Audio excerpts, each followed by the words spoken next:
With this timeless Indian philosophy at our heart, we gather today for the Jai Jagat Summit, presented by Yuvak Biradari Bharat in collaboration with Maharashtra National Law University, Chhatrapati Sambhajinagar as host partner. Knowledge partners include Maharashtra National Law University, Mumbai, Manikchand Pahade Law College, St. Wilford Law College, Shailendra College, Dahisar, Indian Chamber of Commerce for Affirmative Action, Law Octopus Law School, Manu Patra, One Just World, Shri Shivaji Shikshan Sanstha, and others. It is my privilege and honor to welcome all of you to the historic occasion. Today, we are blessed by the presence of eminent personalities who have dedicated their lives to service of justice, education, society, and nation building. I extend my welcome to Honorable Justice Prasanna B. Varade, Judge, Supreme Court of India, and Honorable Chancellor, Maharashtra National Law University, Chhatrapati Sambhajinagar, who has graciously joined us as the chief guest for today's session. Welcome, sir. We welcome Honorable Justice Sadhna Sanjay Jadhav, retired Judge, High Court of Bombay, and Chairperson, Yuwak Biradari Bharat Niti Council. We also welcome Honorable Justice K.C. Sant, sir, Judge, High Court of Bombay, Honorable Justice Vaishali Jadhav, ma'am, Judge, High Court of Bombay. We welcome Professor Dr. A. Lakshminath, Honorable Vice Chancellor, Maharashtra National Law University, Chhatrapati Sambhajinagar, and Professor Dr. Dhanaji Jadhav, Registrar, MNLU Sambhajinagar. We welcome Swar Kranti ma'am, Managing Trustee and Vice President, Yuwak Biradari Bharat. And all other respected dignitaries, faculty members, researchers, participants, guests, and principals of various colleges, law colleges, and prestigious people. Welcome. As we begin this auspicious gathering today, we invoke the traditional Indian symbol of knowledge and enlightenment, the lighting of the lamp, which represents the victory of knowledge over ignorance, hope over despair, and wisdom over uncertainty. May I respectfully invite our dignitaries on the dais for the ceremonial lighting of the lamp.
Thank you to our esteemed dignitaries.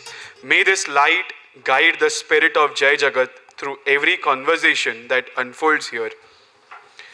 Now, I invite upon Honorable Justice Sadhna Sanjay Jadhav, retired Judge, High Court of Bombay, Chairperson, Yuwak Biradari Bharat Niti Council, to kindly felicitate Honorable Justice Prasanna Varadeji, Judge, Supreme Court of India, Honorable Chancellor, Maharashtra National Law University, Chhatrapati Sambhajinagar.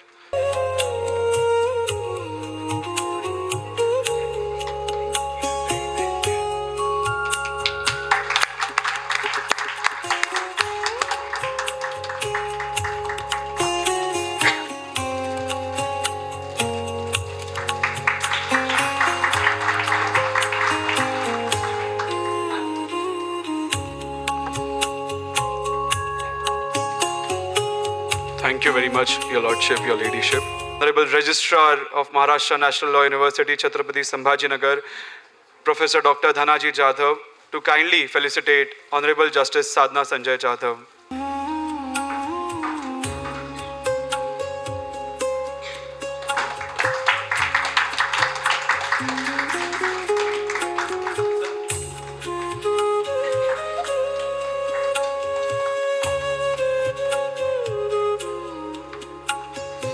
Thank you very much.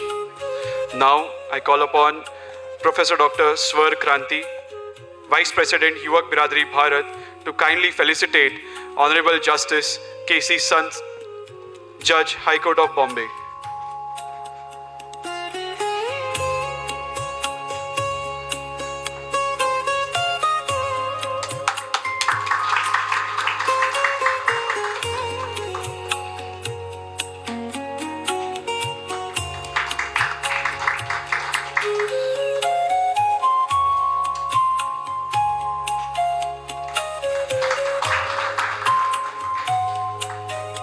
I request Swar Kranti ma'am to kindly felicitate Honorable Justice Vaishali Jadhav, Honorable Judge, High Court of Bombay.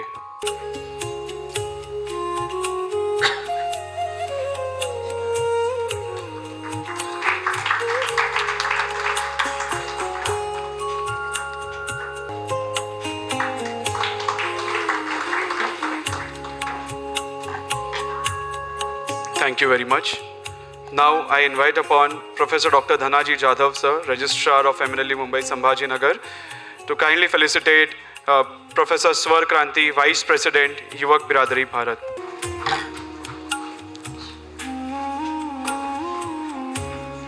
Thank you very much. Now I invite upon Swar Kranti ma'am to kindly felicitate Honorable Vice Chancellor of MNLU-Chhatrapati Sambhaji Nagar, Professor Dr. A. Lakshminath.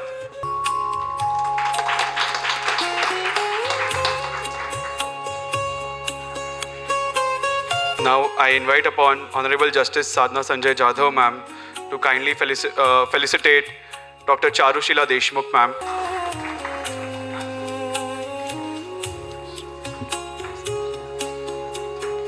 I request your ladyship to kindly stay. I request your ladyship to kindly felicitate Mrs. Geeta Varade ma'am.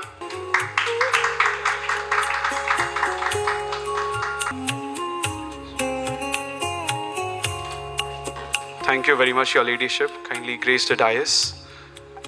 At the last but not the least, I would like to request Swar Kranti ma'am to kindly felicitate Registrar of Maharashtra National Law University, Sambhaji Nagar, one of the pillars of this entire program. Your felicitation is indeed important, sir, for us. I request Professor Dr. Aparna Kotapalli ma'am to kindly come ahead. I request Honorable Justice Sadhna Sanjay Jadhav ma'am to kindly felicitate Professor Dr. Aparna Kotapalli. Professor Dr. Aparna Kotapalli ma'am is the principal of Manikchand Law College.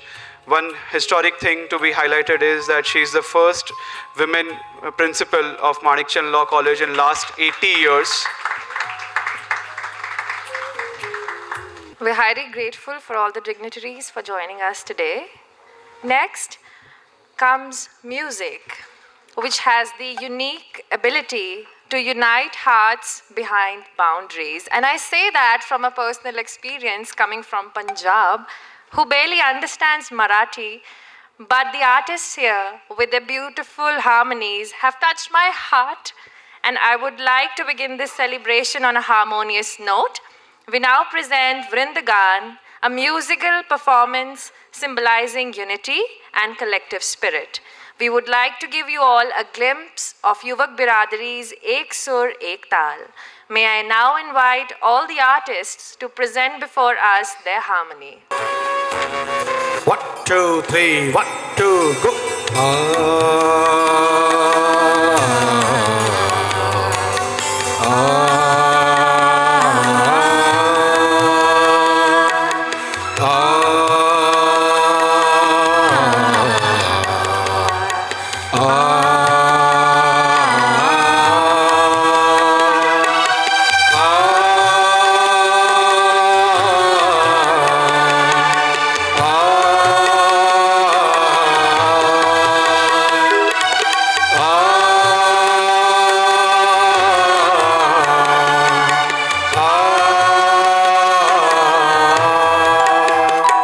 इतनी शक्ति हमें दे न दाता, मन का विश्वास कमजोर होना। इतनी शक्ति हमें दे न दाता, मन का विश्वास कमजोर होना। हम चले नेक रास्ते पे हमसे भूल कर भी कोई भूल होना। हम चले नेक रास्ते पे हमसे भूल कर भी कोई भूल होना। इतनी शक्ति हमें दे न दाता, मन का विश्वास कमजोर होना। इतनी शक्ति हमें दे न दाता, मन का विश्वास कमजोर होना।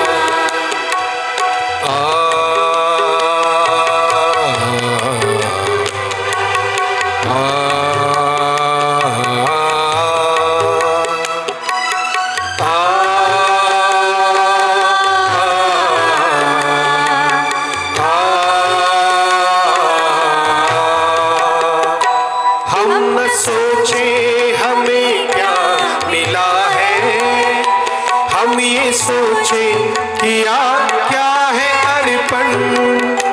फूल खुशियों के बाटे सभी को, सबका जीवन भी बन जाए Madhuban.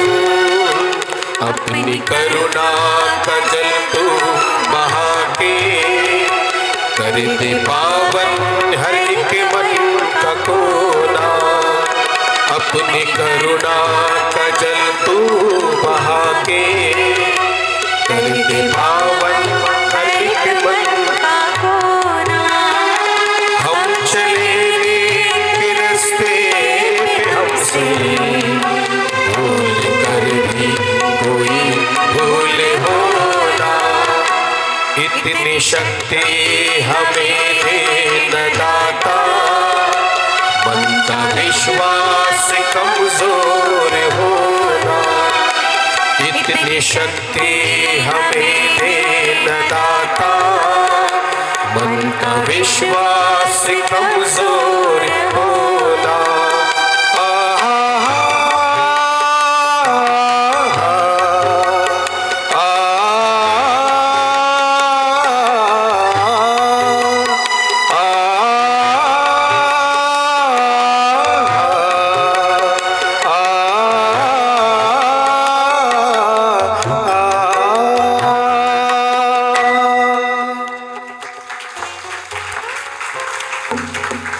Next song.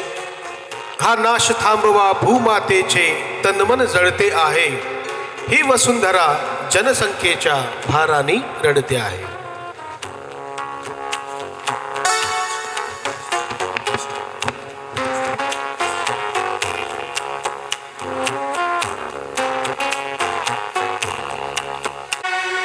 Hello, ready, 1 2 3 गो.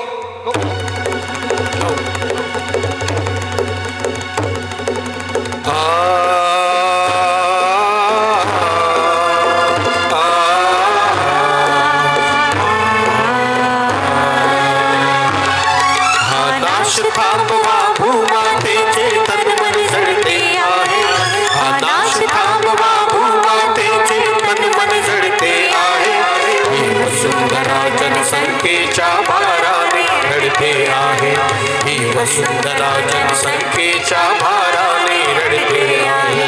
हा नाश थांबवा भूमातेचे तन मन जळते आहे, हा नाश थांबवा भूमातेचे तन मन जळते आहे.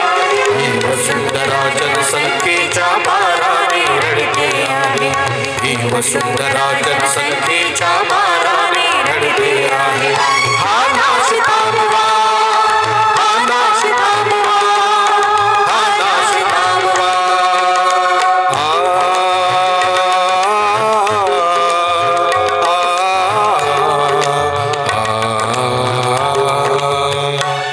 ही डोंगर तरची राणी, ही फळे फुले अन पाने, हे नद्या झऱ्यांचे गाणे निर्मिले सुखास त्याने. ही डोंगर तरची राणी, ही फळे फुले अन पाने, हे नद्या झऱ्यांचे गाणे निर्मिले सुखास त्याने. पण रविचंद्राचे तेज आता तारे मावळते आहे, पण रविचंद्राचे तेज आता तारे मावळते आहे. ही वसुंधरा जनसंख्येच्या भाराने रडते आहे, ही वसुंधरा जनसंख्येच्या भाराने रडते आहे. हा नाश थांबवा भूमातेचे तन मन जळते आहे, हा नाश थांबवा भूमातेचे तन मन जळते आहे. ही वसुंधरा जनसंख्येच्या भाराने रडते आहे. ही वसुंधरा जनसंख्येच्या भाराने रडते आहे. हा नाश थांबवा, हा नाश थांबवा, हा नाश थांबवा, हा नाश थांबवा, हा नाश थांबवा, हा नाश थांबवा, हा नाश थांबवा, हा नाश थांबवा, हा नाश थांबवा.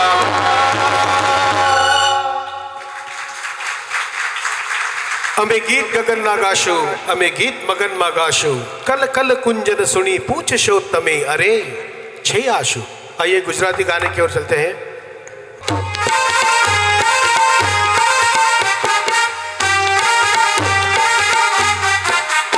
અમે ગીત ગગનમાં ગાશું, અમે ગીત મગનમાં ગાશું, અમે ગીત ગગનમાં ગાશું, અમે ગીત મગનમાં ગાશું.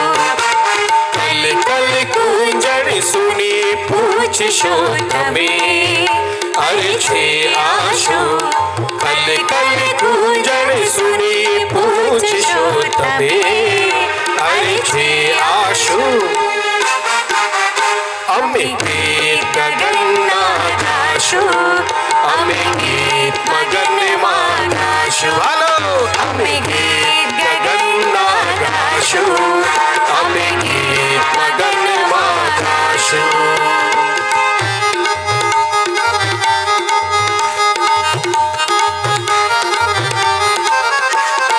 સૂર્ય ચંદ્રને દિયો હોલવી, તારું નવલખ તારા. હથેળી આડી રાખી દો વસંતી જળધારા. સૂર્ય ચંદ્રને દિયો હોલવી, તારું નવલખ તારા.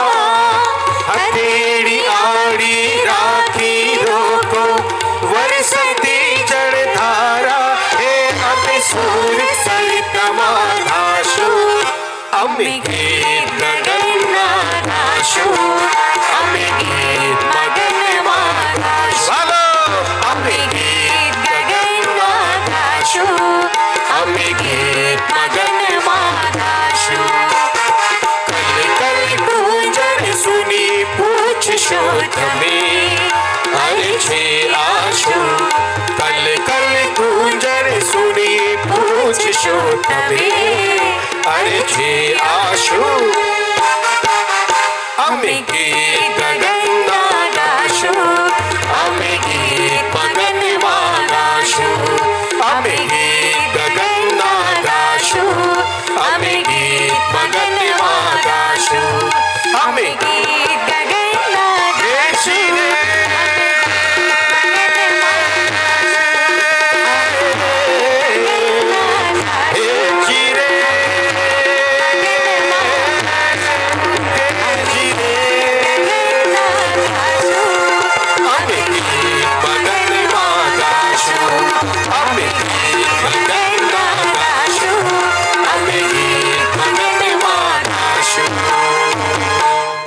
Thank you. If someone asks what is one of the USPs of Yuvak Biradari, I would say spreading awareness and spreading knowledge using drama, music and dance. This was just one glimpse, I should say maybe a drop or maybe a minuscule drop what we saw. One of the most important scriptures of Yuvak Biradari what we have made is the Punya Tirth Bharat Ballet.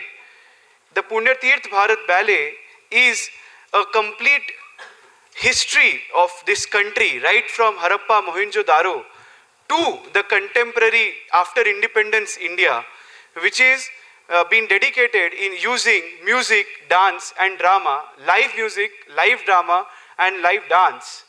And that is one of the important things how we teach students the history also. So thank you very much the Ek Sur Ek Tal team. The Jai Jagat Ellora Summit 2026 is a platform dedicated to bringing together young minds, researchers, academicians, legal professionals, social leaders, and to deliberate upon issues concerning to peace, democracy, sustainability, education, and human values. The summit represents a vision where knowledge is transformed into action and the ideas are transformed into social change. It is an initiative of Yuvak Biradari Bharat, a movement now is 52nd year of an uninterrupted service to youth and society, founded on this very day. 9th August 1974 was the very day when Yuvak Biradari Bharat was established. Today is also a very important day, that is the August Kranti Divas, and we are having this program. It's a double occasion. The Jai Jagat Summit was scheduled from the 6th of August 2026 to the 10th of August, that is till tomorrow.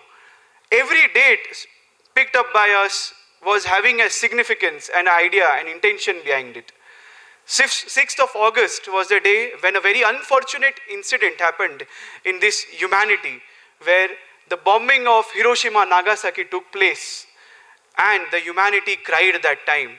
And that day was observed as a peace day by us, and we had a complete session on the same, on the topic. 7th of August is the death anniversary of Gurudev Rabindranath Tagore, whose songs, whose ideas, and whose bhajans are the pillar of Yuvak Biradari, whose ideas are the pillar of Yuvak Biradari. 8th of August is the Quit India Movement Day, and the 9th of August is the August Kranti Divas. That is how this summit was designed, by keeping in mind every date and its significance. This morning alone, we have witnessed over 150 research paper presentations across around 8 to 9 panels, technical sessions. After the inaugural, we are going to have a panel discussion on the topic education as a foundation stone of Jai Jagat. If someone asks why Jai Jagat, where the world is divided into current the countries, we have states, then further we have languages, religion, race, caste, sex, so many barriers.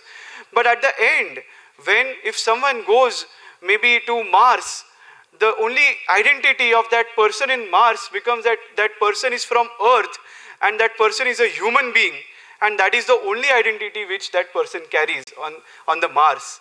And that is how the future of Jai Jagat, it is, the world is one, and we all are the people of this country, and we should live together peacefully. This has been the motto and intention of the Jai Jagat Summit. Last year, we had the Jai Jagat Summit at Agra, where we had the opportunity to take the students to Taj Mahal.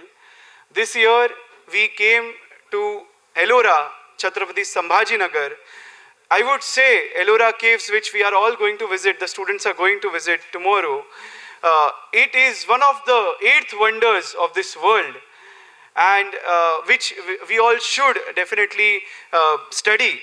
When having a conversation with Honorable Kranti Shah sir, our founder, he said that, you know, some of the people who have designed their haircuts, how they design, the person studied all the scriptures, photos of Ellora Caves, and he took inspiration from those haircut styles, and now he's doing his all work.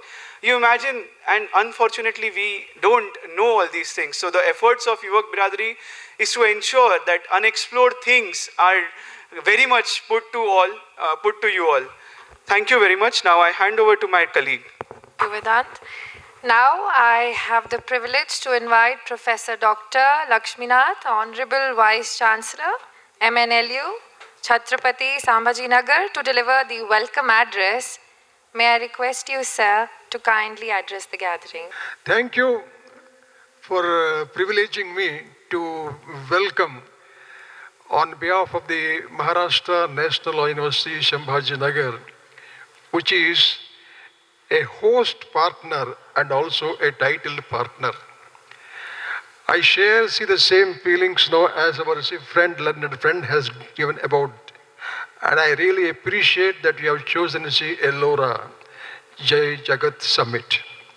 Ellora has got no some more significance also because of your themes.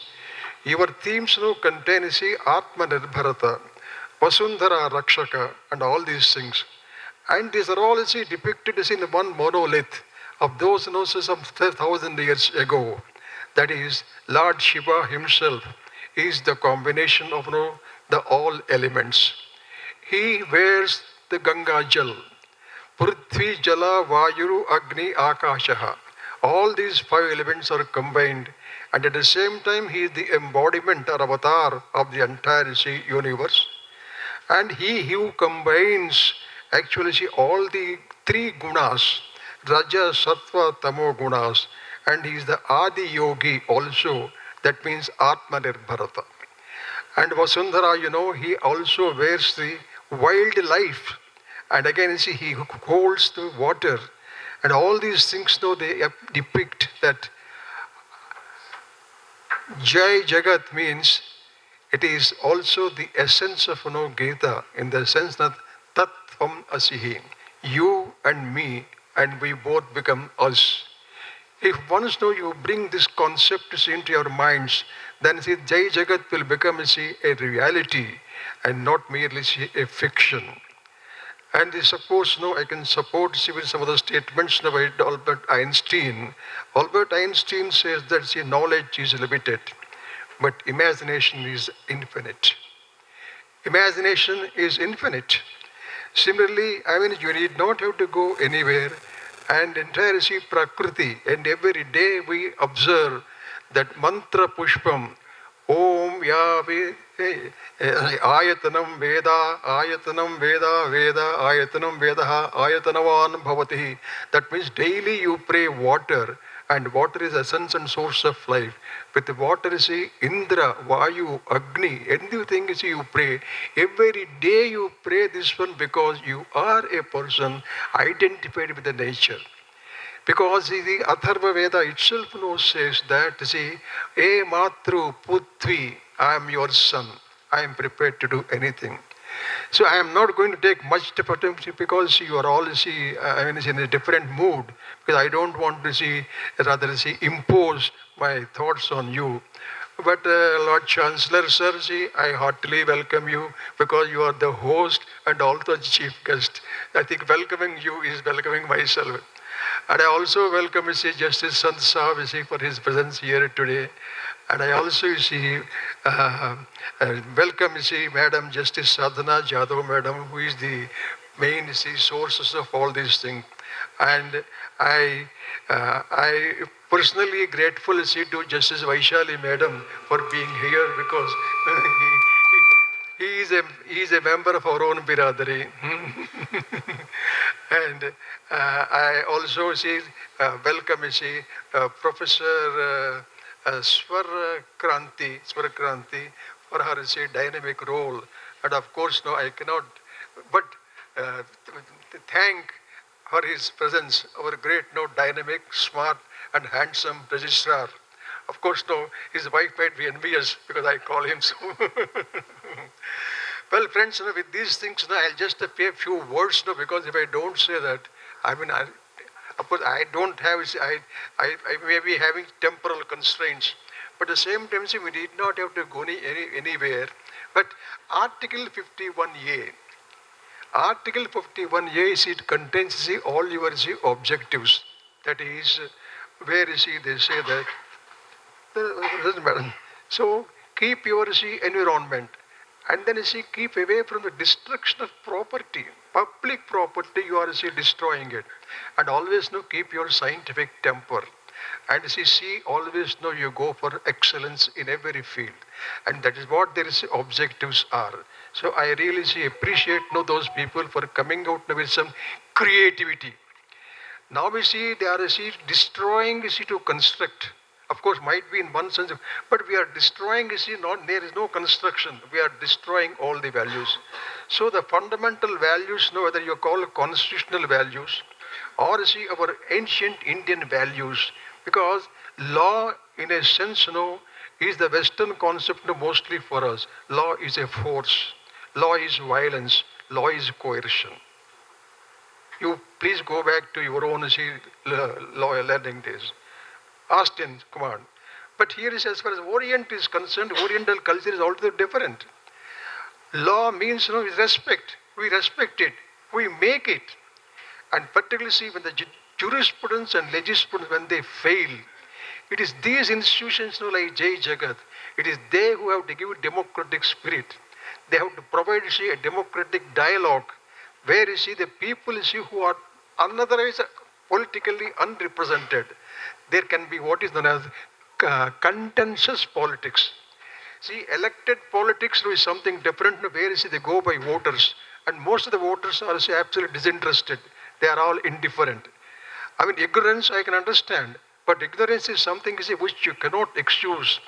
So in this particular democracy, we have a democracy, no doubt, but it is indifferent.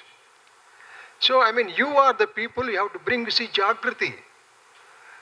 And in that process, you can see a democratic dialogue is there. You can provide a third alternative instead of jurisprudence, legisprudence, because see how the laws are made. Throughout the month, they just go on fighting each other, nobody attends. And last day, 18 bills are passed in 19 minutes. How can you expect to see practical reason in this legislation? Then who are there to bring sense to them? It's we people. Because it is our democracy, not their democracy. So it is through these fora we will be able to open a dialogue with all learned people like you, so that we can have something rewarding experience, so that we can convey it to the people who are governing us. Ultimately, we have to govern our own selves. We, the people of India. That's why able to see C51A, see that is your object. And with this, you may ask no guarantees. West always thinks of making rights seriously, taking rights seriously, rights, rights, rights. See our own Shiva, this gender equity, he has given half. Ardhanarishwara. You take the example from them. We don't need best to give the rest. I mean, we can give the East can give the best to the West. But we are forgetting that. And of all most important Lordship is, I am just finishing within 2-3 minutes. I mean, I invoke Dr. Ambedkar when he said, I think in the October 1956, when he was taking up Buddhism. So somebody just asked him, well, sir, Baba Sahib, are you supporting the slogan of Jacques Rousseau, liberty, equality, and fraternity? So Dr. Ambedkar got angry. Who is Rousseau for me? I don't bother, I don't know. I have my own guru, that is Lord Buddha. And unfortunately, you don't have an identical word in English, because English language is poor. I have, my master, they have got no Maitri. Maitri is something, which is much wider than, the fraternity itself. So I have considered that, and in fact, without much discussion in the Constituent Assembly, fraternity was added. Well, friends, this is a very important thing. You may ask your rights, justice, political, social, economic. Equality, you can raise your voice. Liberty, you raise your voice because you have got so much freedom. But fraternity, will the governments give? Fraternity is that which we have to promote. We, the people, we have to promote. At the same time, you have to also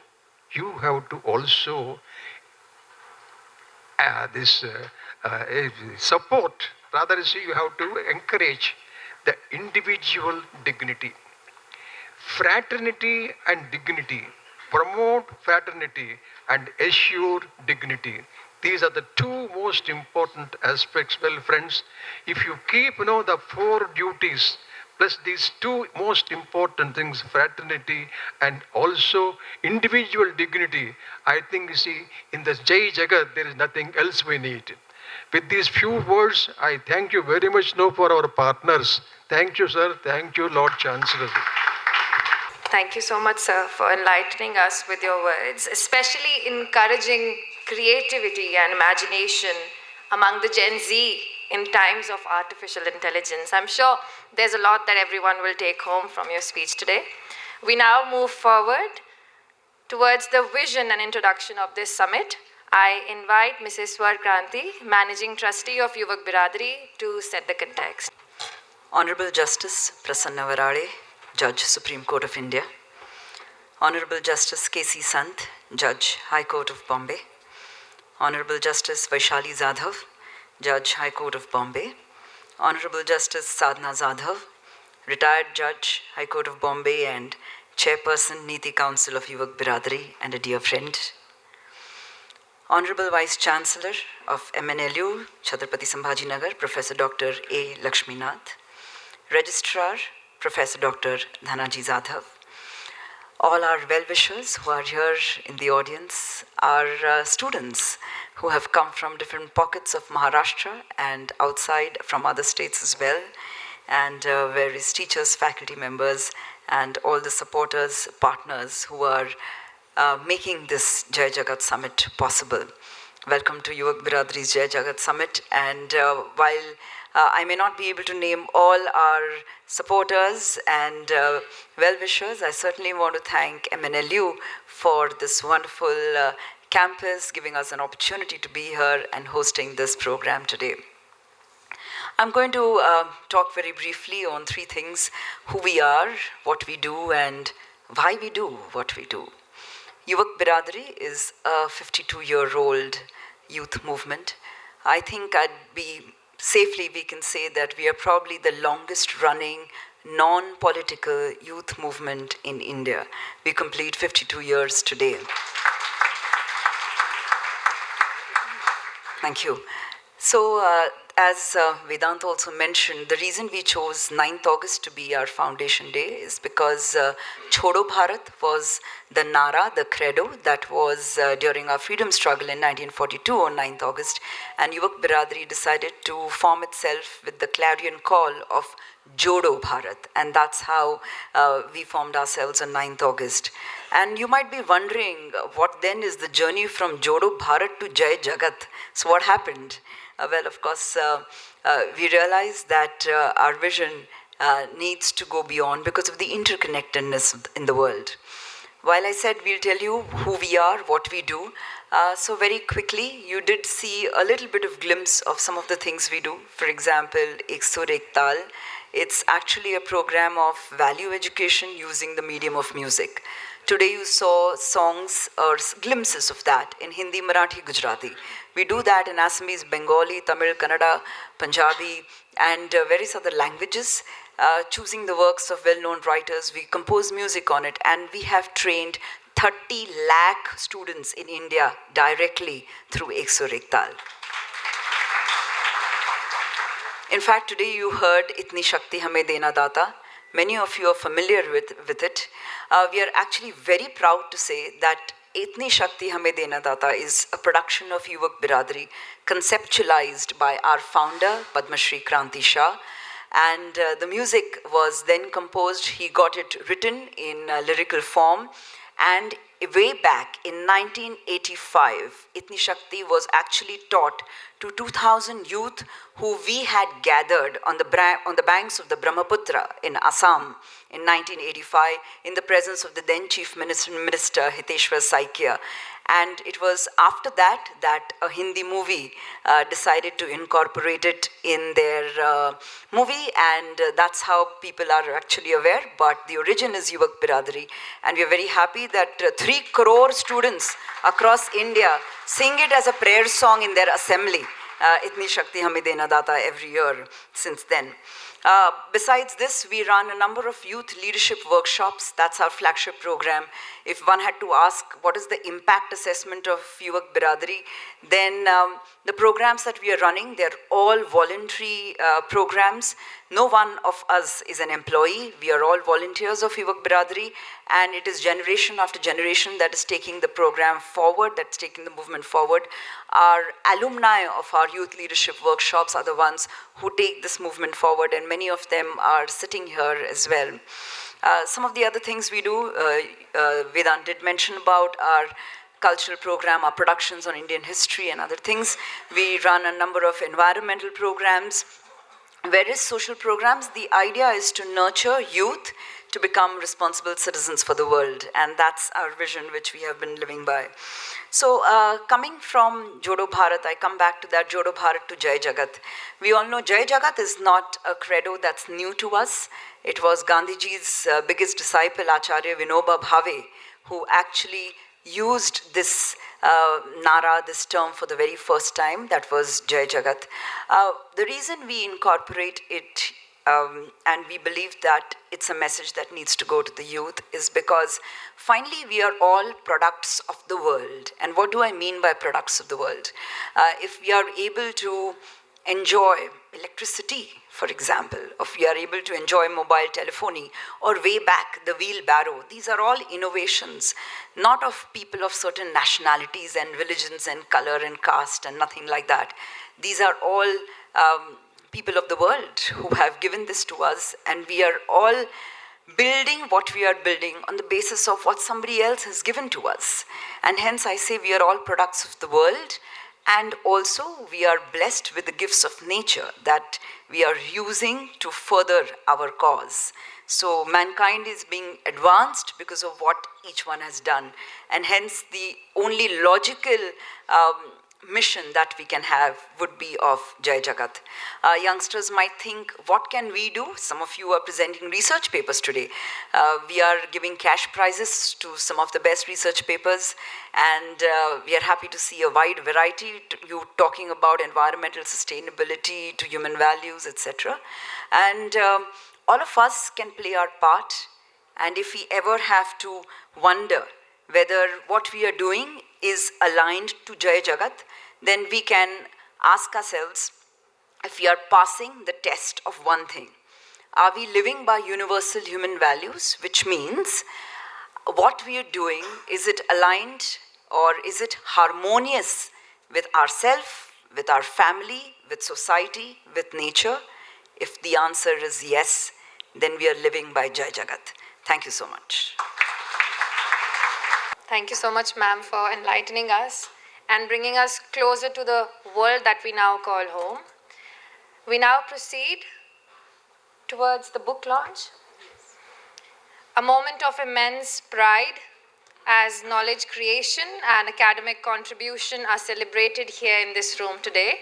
May I request our dignitaries to kindly grace the occasion for the launch of the book Health to Happiness, authored by Advocate Kavita N. Solanki, Additional Government Pleader, Bombay High Court, Government of Maharashtra.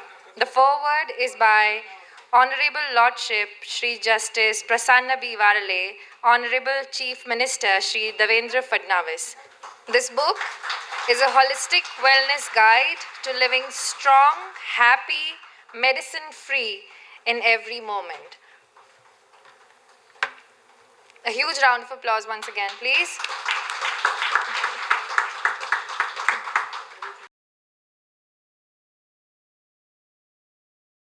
Now, to share her inspiring perspective with us today, it is an absolute honor to invite on stage Dr. Charu Sheila Deshmukh, celebrated gynecologist, a Guinness World Record holder, marathoner, avid trekker, and a true pillar of health, fitness, and community leadership.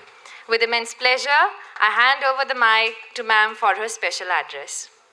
Good afternoon, everyone. Respected organizers, dignitaries on the dais, and my dear young friends. It is indeed a privilege to stand here in front of such energetic and youthful audience. When Justice Sadhna Jadhav Madam invited me for this function, and Mr. Vedant talked to me, I was a little bit curious at first, and then I felt really honored to be part of such youthful and energetic gathering, and not only be part of it, but to address this crowd. I see all the budding lawyers, future nation builders in front of me, which is really overwhelming. Thank you so much, ma'am, for having me here. Now, coming to today's topic of my speech, first of all, a little bit about myself. I am Dr. Charushila Deshmukh. I have passed my gynecology and obstetrics from Sion Hospital, KEM Hospital, MBBS, basically from Mumbai University. A girl who was born and brought up in Mumbai, then later on came to here, Chhatrapati Sambhajinagar.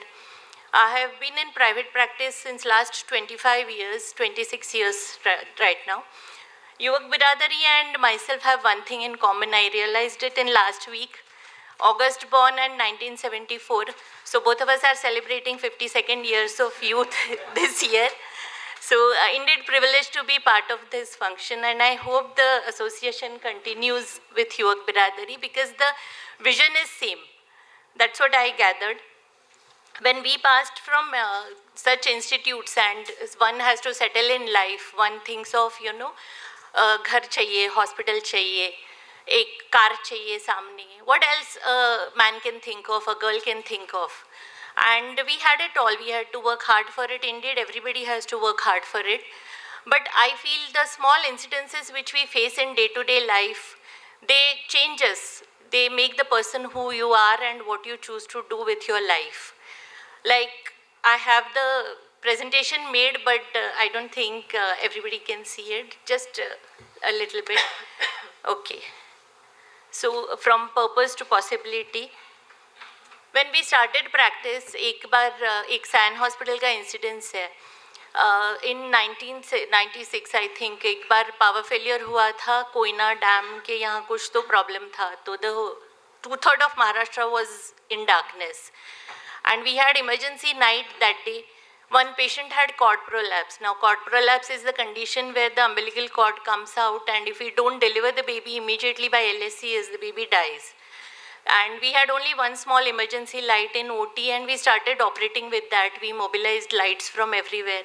And the cheers that were there in the OT when the baby cried her first cry, I can never forget that, and that made me realize that having only the medical knowledge or surgical skills is not enough. What is important is to implement all those under stressful situation. It's how you manage the situation at that moment. Like we had to fight to get one emergency lamp from neighboring ward, for which we received memo from Dean on the next day. Like that's how the system works, but you have to work with the system. And such small things change you. They make you the person what you are right now today. Now, it was okay with my, we had a hospital. I was doing well in my practice. But something was lacking. There were lifestyle changes required, so we started running. As lifestyle changes. Me, myself, and my husband, Dr. Vikas Deshmukh, we started running, trekking, multiple activities. Bharatnatyam was one of my passions since childhood. I started again with that. एक दिन हम university भाग रहे थे. University में morning का practice run चालू था. Early in the morning, dark hours. दो बच्चे हमारे साथ बाजू से भागते हुए गए. They were training for that military training admission courses. You can see lots of such boys and girls around who are working hard to get into the job and that security system and giving exams, competitive exams. And one of them said, भाई पेट में बहुत दर्द कर रहा है. And the other one told him, हमने कल रात को खाना नहीं खाया था ना, इसलिए होगा. कोई नहीं, तू चल, अपन अपना रन कंप्लीट करते हैं, तू भूल जाएगा दर्द को. And that sentence, it made me restless. Like, what am I doing in life? I'm an elite gynecologist. I'm running marathons and fancy things to have just lifestyle changes. And here there is a large number of community who is underprivileged and they are working hard to get into day-to-day bread butter, and their parents are working hard to get their kids education and all those things. And that's how the project Soul to Soul started. That was a project I initiated with one health organization, Get Going group. Get Going group is the health fitness related group, women group in Chhatrapati Sambhajinagar, which I am part of. We started working for the underprivileged kids, budding athletes, sports person who require help in terms of medical attention, the dietary advice, the money part of that was partly covered. We provided them with running shoes, the sports attire, their athletic gears, helping them with the entry to majority marathons, helping them to with their accommodation and stay, and the rest of the part. And it was initiated, but कारवा बनता गया, जैसे हम कहते हैं कि कोई एक शुरू कर देता है, कोई साथ देता है, and the movement goes on, and it increased to not only the students and sports people and athletes. We started working for domestic help, the domestic staff, all our grade 4, grade 3 servants with their health educations, with their pap smear training camps, with their health checkup camps, with the talks amongst society, going to schools, colleges, multiple workplaces, and educating children and the parents about the reproductive health. Like, that is my profession, that is what I do. So spreading the knowledge became part of the community program which evolved, and that's how the life which I have built among, like in Aurangabad, Chhatrapati Sambhajinagar goes about. It is like, I was thinking, I used to think, ordinary person, an ordinary doctor, what can one do? I can only do this much.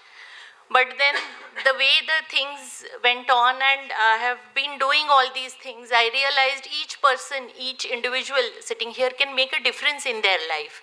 It's only one life. In Marathi, like we say, 84 लक्ष योनीनंतर मनुष्य जन्म मिळतो. मनुष्य जन्म हा असाच, म्हणजे you are dead and then you are born again, इतक्या सहजासहजी नाही आहे. One has to go through that 84 लक्ष योनी to get human life. So when we have one human life, we have to make difference on this earth. And how you can do it is by contributing to the society which gives us so much. So it is not about one individual doing one work, or I am starting marathons and I am achieving the great success. Like in marathons, there is Tata Legend Club. Those who have finished so many number of marathons, like 10 plus full marathons, they enter Tata Legend Club. And I was felicitated by Sir Mo Farha, who is Olympic champion. We also have our name in Guinness Book of World Record because of the Satara marathon run we had. So a person like me never imagined that I can have athletic association in that greater length. But one step at a time, and that made a difference in Aurangabad, Chhatrapati Sambhajinagar, and the runner community, which we tried and implemented.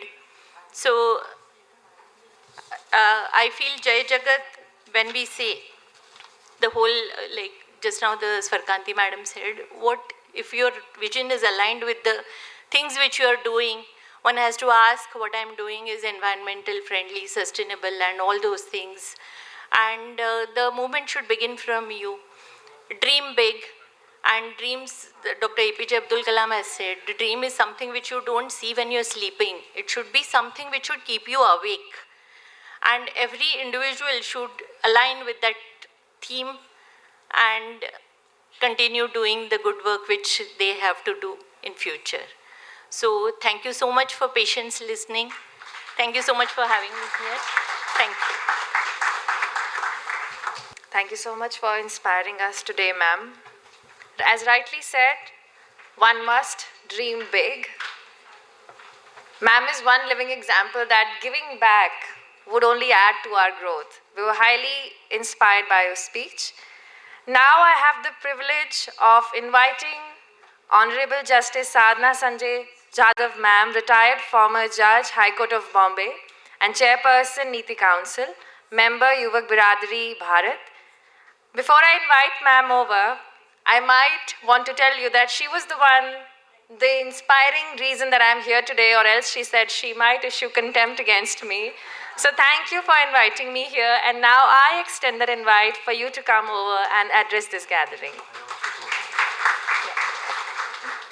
Good afternoon, everyone. I first welcome Honorable Justice Prasanna B. Varale, Judge, Supreme Court of India, my esteemed colleague once upon a time, and we at Aurangabad are all very proud of him. They say that when the parents name the child, the parents somewhere know what the personality may be in future. And that is how probably the name Prasanna has come, even before he grew up. And imagine he is accompanied by none other than Gita as his better half. So he has the knowledge of Gita also with him. My other esteemed colleague, Justice Kishore Sant, ever youth. He is Kishore and he will remain Kishore. And I always pray to God that he remains Kishore throughout for the bar and the bench. Thirdly, I invite my dear friend Vaishali Zadav, Justice Vaishali Zadav. I'm sorry, I still go back to my old days. So Justice Vaishali Zadav. She always adds a flavor wherever she goes. So that is what I can say about her, whether it is the bar or the bench. Anyway, first of all, I thank everyone who is present here. Dr. Swar Kranti and Vedant both have already introduced Jai Jagat. They have introduced Yuva Biradari, and I feel privileged that I am associated with it. Best part is, I am with so many young people here, and they add energy. The best part of today's function, I must mention at the very threshold, and that is, today's entire program is organized by the youth alone.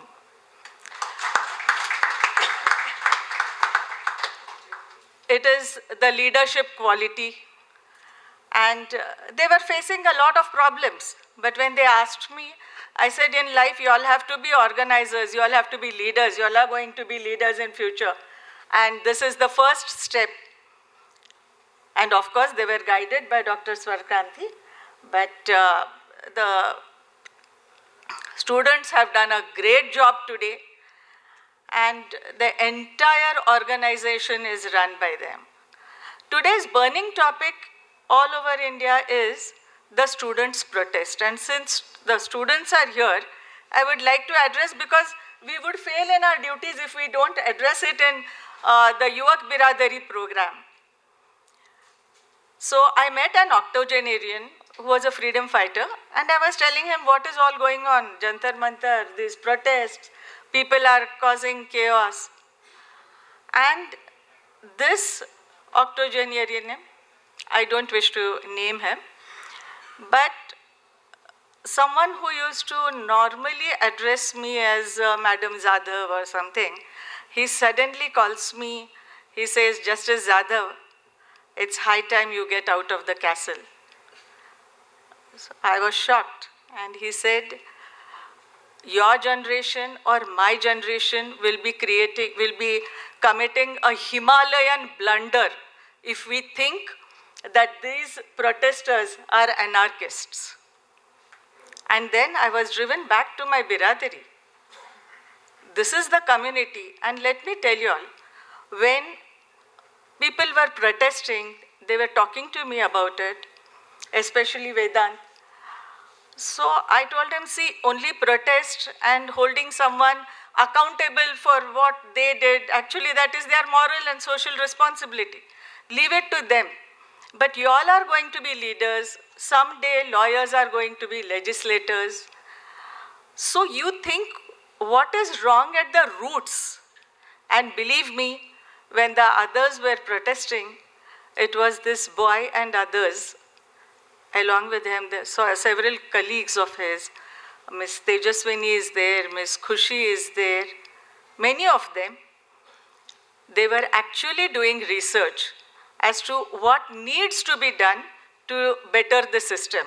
And this is the strength of Yuvak Biradari. It is not a show off, but this is what they were doing. And since there are people from all three generations and the judges are here, honorable judges, I would like Vedant to address shortly on what he has found when he was thinking of what has actually gone wrong with the system. So therefore, we learnt a lesson that these students, somewhere they feel that please don't take us for granted. And that is the reason why I want this Yuvak Biradari to be strong enough to stand on their own feet, to see the society in a way which they would like to live in, not a society which is made by others. They must create their own identity, and that would be the beauty of each one's personality. And that is exactly what Dr. Charushila Deshmukh said. A girl born and brought up in Mumbai, and in Chhatrapati Sambhajinagar, she creates a niche for herself.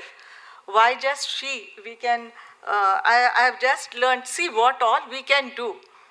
When Justice Varale is in Delhi, I initially said that we are very proud of him. But there's one speciality I would like all students to learn from Justice Varale, and that is 3 faculties of human brain: reading, retention, and reproduction.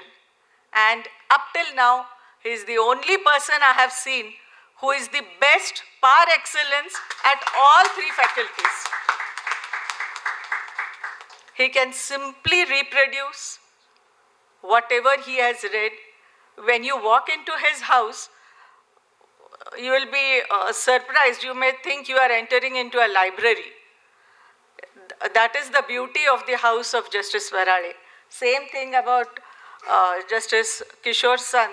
I have known him as a colleague, and I just learned, see the contribution what people can make.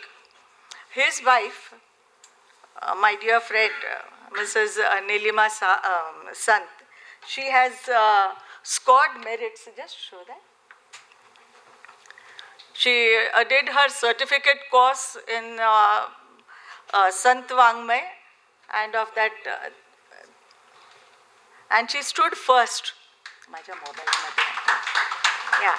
See what she has done. The Baba Saheb Ambedkar University and Sant Peeth, Paitan organized Sant Sahitya certificate course of 1 year. And Mrs. Nilima Sant, she got highest marks in Tukaram Gatha Parichay certificate course last year, and now she is studying the Gnaneshwari. See how you can connect, and I know that she will not sit quiet with this. She is going to contribute this knowledge to everyone, and we should make use of all this.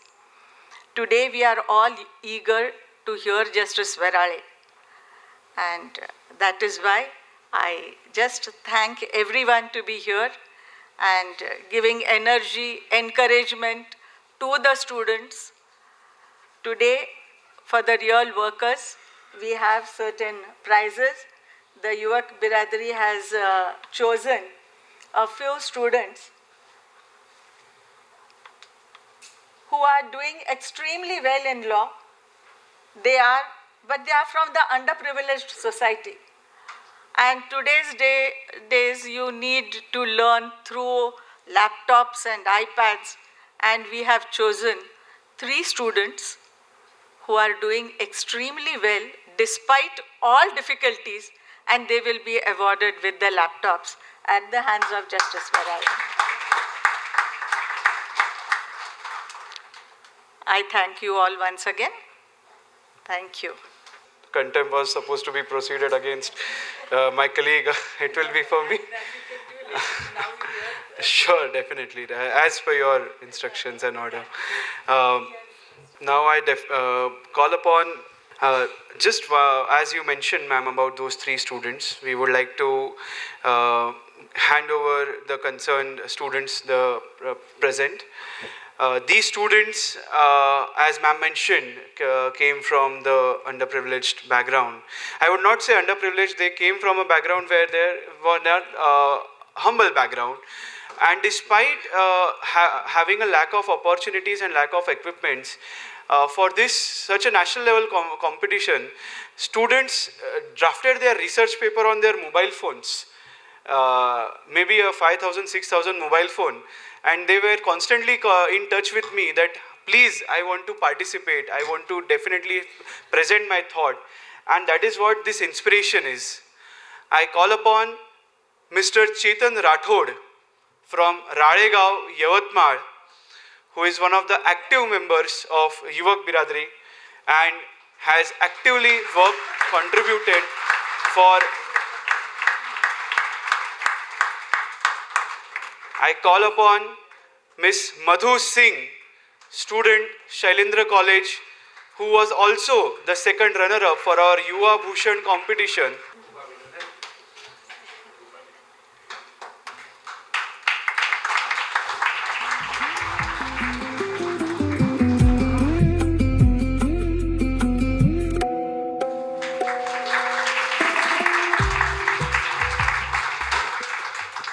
Thank you very much. In absentia, the name is Rugved Rahul Deshmukh from Usmanabad. He is a student of Government Law College, Mumbai. Unfortunately, he is down with swine flu. In his absentia, I invite Khushi to kindly accept the same. Thank you very much, Your Lordship, Ladyship, and all the other honorable dignitaries. We hope that with this, such a small but large impact are drawn in your lives. And if with using one mobile phone, you can write a research paper, probably using a laptop, you can definitely create history, and which we are all waiting for. And we wish you the best. We now arrive at the most awaited moment of this inaugural session. Ladies and gentlemen, it is our utmost honor to introduce our chief guest for today, His Lordship Honorable Mr. Justice Prasanna Balachandra Varale, Judge, Supreme Court of India. His Lordship began his legal career at the Bombay High Court, Aurangabad bench. His Lordship built a distinguished practice across civil and criminal law, serving as assistant government pleader. That's an introduction for myself coming from Punjab. Elevated to the Bombay High Court bench in 2008, he went to serve as the Chief Justice of the High Court of Karnataka before being sworn in as the Judge of the Honorable Supreme Court of India in January 2024. We are deeply privileged, sir, by your presence. I now request His Lordship to kindly deliver the Chief Guest address and enlighten the young minds here today.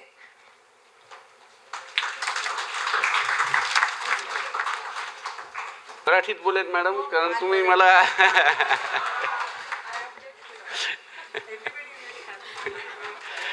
व्यासपीठावर विराजमान माझे बंधू न्यायमूर्ती किशोरजी संत, व्यासपीठावर विराजमान माझ्या भगिनी न्यायमूर्ती Vaishali Jadhav madam, या कार्यक्रमाची संकल्पना, या कार्यक्रमाच्या मागची प्रेरणा आणि या कार्यक्रमाची पूर्ती ज्यांनी आपल्या अधिक परिश्रमाने केली आहे, त्याचं फलस्वरूप आपल्याला दिसतं आहे, त्या स्वराक्रांती मॅडम, आमच्या विद्यापीठाचे माननीय कुलगुरू लक्ष्मीनाथ सर, प्राध्यापक लक्ष्मीनाथ सर, खरं तर ते ज्ञानाने अनुभवाने आपल्या सर्वांमध्ये ज्येष्ठ आहेत, पण त्यांचा उत्साह कुठल्याही तरुणाला लाजवेल इतका आहे, त्यामुळे तसे ते तरुण आहेत. आणि माझ्यासाठी व्यक्तिशः जरी ते आपल्या विधी महाविद्यालयातल्या विधी विद्यापीठातल्या विद्यार्थ्यांचेच गुरु नाहीत, तर मी स्वतः मानतो की ते माझे देखील गुरु आणि मार्गदर्शक आहेत, कारण त्यांचा इतका प्रदीर्घ अनुभव आहे.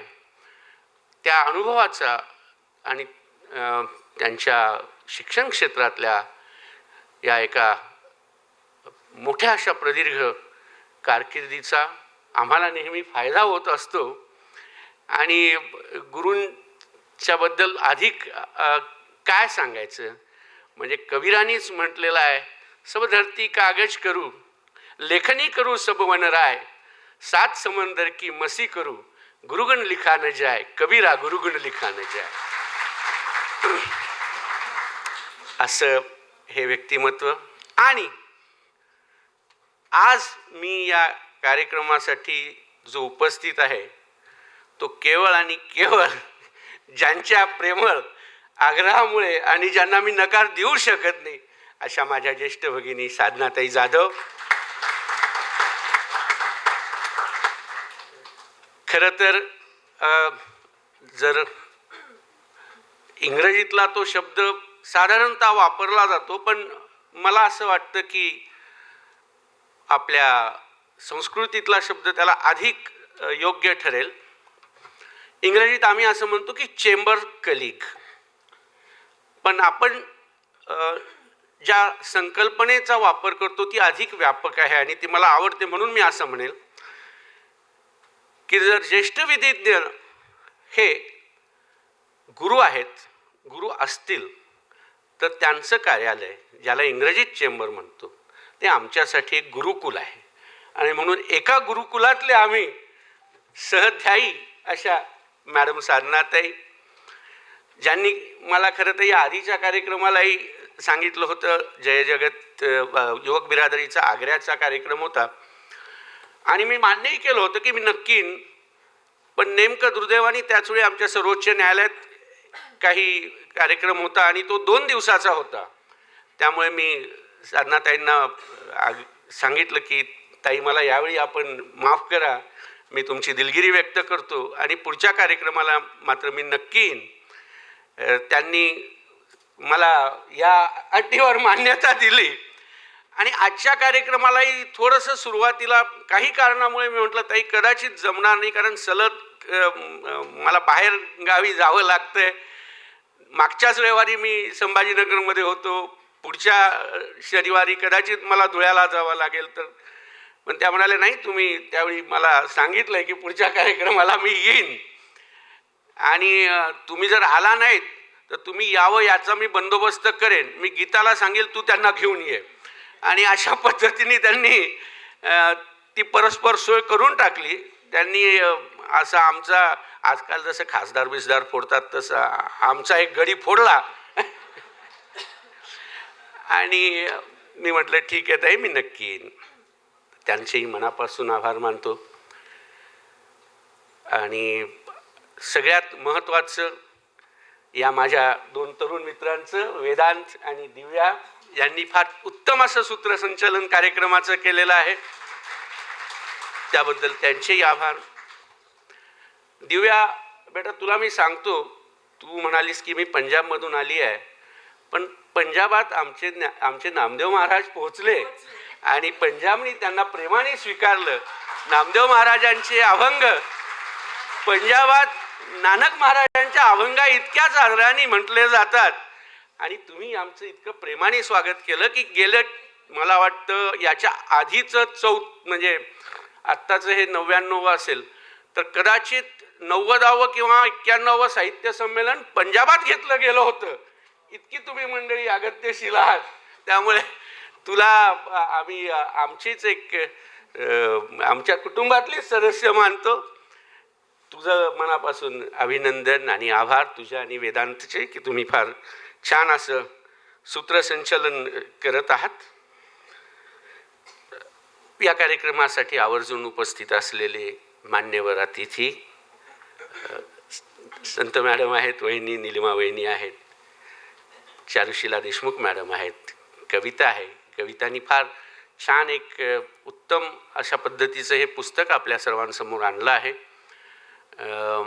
अगदी सुरुवातीला कवितांनी जेव्हा औरंगाबाद खंडपीठामध्ये वकिली व्यवसायाला सुरुवात केली तर सुरुवातीची प्रकरणं माझ्यासमोर चालवली आणि मला हे सांगायला खरंच आनंद वाटतो की मेहनत करून, अभ्यास करून ती प्रकरणं चालवत होती आणि तेव्हाच मला जाणवलं की उत्तम यश आपल्या व्यवसायात संपादन करेल आणि त्या पद्धतीने ती हळूहळू संभाजीनगरमधून मुंबईत आली. मुंबईत आता ती सहाय्यक सरकारी विधिज्ञ म्हणून काम करते आहे. आपल्या व्यवसायाबरोबरच खरं तर इतकं सातत्याने आपल्याला काम करावं लागतं वकिली व्यवसायात की आपल्याला बाकी काही गोष्टींसाठी इच्छा असली तरी वेळ मिळत नाही. परंतु कविताने दोन्हीचं संतुलन साधून एक पुस्तकही त्या पद्धतीने आपल्याला दिलं आणि चारुशिला मॅडमही आज या कार्यक्रमासाठी आवर्जून उपस्थित आहेत. त्यांच्याविषयी मला साधना त्यांनी सांगितलं आणि ही खरंच कौतुकाची बाब आहे की ज्या पद्धतीने त्यांनी जे मॅरेथॉनमध्ये एक यश संपादन केलं की ज्याचं कौतुक स्वतः टाटांनी केलेलं आहे. त्यामुळे त्यांचंही मनापासून अभिनंदन. कार्यक्रमासाठी आवर्जून उपस्थित असलेली इतर मान्यवर मंडळी, युवक बिरादरीविषयी सुराक्रांती मॅडमनी सांगितलं आहे. एक अजून थोडीशी मी आपल्याला माहिती याच्यासाठी देईन की युवक बिरादरीचे संचालक संस्थापक क्रांती शहाजी यांना मी अगदी तरुण तुमच्यासारखा विद्यार्थी होतो तेव्हा भेटलो होतो आणि युवक बिरादरीची मुहूर्त मेळ ज्या दोघांनी केली म्हणजे क्रांती शहाजी आणि बलराज साहनीजी. बलराज साहनींच्या विषयी मी थोडंसं सांगेन यासाठी की आमच्या तरुण मित्रांना बलराज साहनी अभिनेते म्हणून माहीत असतील. माझं आणि अनेक समीक्षकांचं हे मत आहे, साधनाताईही त्याला दुजोरा देतील, की नैसर्गिक अभिनयाचा अत्यंत उत्तम आविष्कार त्या काळात ज्या काळात साधारणतः नाटकीय अभिनय याला अभिनय मानलं जायचं, त्या काळात नैसर्गिक अभिनय काय असतो ह्या दोन अभिनेत्यांनी जे दाखवलं त्यातले ज्येष्ठ होते मोतीलाल आणि दुसरे होते बलराजजी. बलराजजी अभिनेते म्हणून किती मोठे होते हे आधी सांगतो की आता हे असं होतं म्हणजे मागेही मी म्हणालो की मी विधी महाविद्यालयात 2 वर्ष शिकवलं आणि प्राध्यापक जसा आपला विषय सोडून दुसऱ्या विषयात जातात परत आपल्या विषयात येतात. ते आपण कायद्यात म्हणतो की once mortgage is always mortgage, तसा once professor is always professor. ते होतं असं.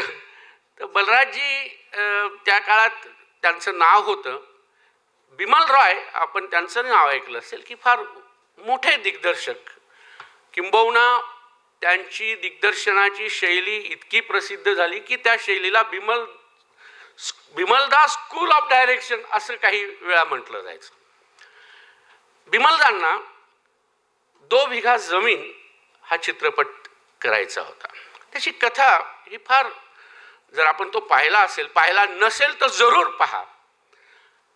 अप्रतिम चित्रपट आहे तो सगळ्याच दृष्टीने. त्या चित्रपटाची मांडणी, त्या चित्रपटाचं दिग्दर्शन, त्या चित्रपटाची कथा. तर ही एका साध्या शेतकऱ्याची, एका गांजल्या गेलेल्या शेतकऱ्याची कथा होती. चित्रपटाची निर्मिती करायची ठरली आणि यासाठी नायकाच्या भूमिकेसाठी आता आपण कुणाला घ्यायचं असा ते विचार करत होते. तेव्हा त्यांना कुणीतरी सांगितलं की तुम्ही बलराज साहनींना घ्या. बलराज साहनी नेमके त्यावेळी रशियाचा दौरा करून आले होते. बिमलदा त्यांना भेटायला गेले आणि बलराज साहनी त्यांना जे भेटायला गेले त्यावेळी ते पूर्ण पाश्चात्य विषयात सूट टाय शूज असं. ते काहीच बोलले नाहीत, त्यांनी काही सांगितलं नाही. ते बलराज साहनींना भेटून परत निघाले. मग त्या मित्रांनी विचारलं अरे काय झालं? तर ते म्हणे हा असा सूटबूट घातलेला माणूस माझ्या शंभू महातो, त्या पात्राचं नाव शंभू महातो. शंभू महातो कसा करेल म्हणे हा इतका सुटाबुटातला परदेशी इंग्रजी बोलणारा. मग त्या मित्राने सांगितलं की नाही तू त्यांचा अभिनय पहा. मग बिमलदांनी बलराज साहनींना घेतलं आणि तुम्हाला गंमत सांगतो मित्रांनो, 1954 साली फिल्मफेअर अवॉर्डची स्थापना झाली. 54 साली पहिलं फिल्मफेअर अवॉर्ड बेस्ट फिल्मचं 2 बिघा जमीनला मिळालं. उत्कृष्ट अभिनेत्याचं पारितोषिक बलराजजींना मिळालं आणि कदाचित 1-2 वर्षांनी कान्स महोत्सवात, आता कान्स महोत्सव आपल्यासाठी जुना झाला, त्यावेळी कान्स महोत्सवात आपली भारताची जी एंट्री याला म्हणतो आपण, ती एंट्री 2 बिघा जमीनची होती आणि कान्स महोत्सवात 2 बिघा जमीनला सर्वोत्कृष्ट चित्रपट म्हणून पारितोषिक. हा बलराज साहनींचा एक पैलू झाला. बलराज साहनींचा दुसरा पैलू हा की बलराज साहनी हे कामगारांच्या, वंचितांच्या प्रश्नावर आवाज उठवणारे त्यासाठी लढा देणारे हे एक विचारवंत होते, ते लिखाण करत होते. त्यासाठी जी काही शिक्षा कदाचित मिळू शकते ती सगळी शिक्षा भोगायची त्यांची तयारी होती आणि तशा पद्धतीच्या शिक्षेला ते सामोरेही गेलेले आहेत. आणि म्हणून ही जी माणसं आहेत की ज्यांनी एका विशिष्ट ध्येयाने अशा पद्धतीचं एक बीज रोवलं आणि आज त्या बीजाचा वृक्ष झालेला आपण पाहतोय, तेव्हा त्यांचंही आपण योग्य ते स्मरण केलं पाहिजे, त्यांच्याबद्दल कृतज्ञ असलं पाहिजे. म्हणून हे सगळं आपल्याला मी सांगितलं. मित्रांनो, एका गोष्टीचा अजून उल्लेख करेन की मागच्याच रविवारी मी संभाजीनगरमध्ये होतो आणि त्या दिवशी वृत्तपत्रात बातमी वाचली होती की आदल्या दिवशी महाराष्ट्राचे उपमुख्यमंत्री नाशिकला होते. त्यांनी पत्रकार परिषदेत सांगितलं की आता आम्ही कुंभमेळ्याच्या नियोजनासाठी 32,000 कोटींची तरतूद केलेली आहे. 12 कोटी भाविक या कुंभमेळ्यासाठी येतील, तेव्हा त्यांच्या सगळी व्यवस्था, त्यांच्या सोयीसुविधा झाल्या पाहिजेत आणि असं त्यांनी वक्तव्य केलं. काल पुन्हा मी बातमी वाचली की महाराष्ट्राच्या मुख्यमंत्र्यांनी एका पत्रकार परिषदेत सांगितलं की आम्ही कुंभमेळ्यासाठी 34,000 कोटींची आर्थिक तरतूद केलेली आहे. अधिकाऱ्यांना त्यांनी सूचना दिल्या की ही सगळी कामं झाली पाहिजेत, कारण कुंभमेळ्याची तारीख ठरलेली आहे आणि या कामात कुठली कचुराई करू नका. जर असं काही केलं तर अधिकाऱ्यांना सामोरं जावं लागेल, आम्ही त्यांच्याबद्दल काही ॲक्शन घेतली तर. आनंद आहे, म्हणजे भक्त येतील, 12 कोटी भाविक येतील, त्यांची सोयसुविधा व्हावी यासाठी शासन आपलं कर्तव्य करतंय. पण याच महाराष्ट्रात मराठी माध्यमाच्या शाळा बंद पडत आहेत आणि शासनाने जर ठरवलं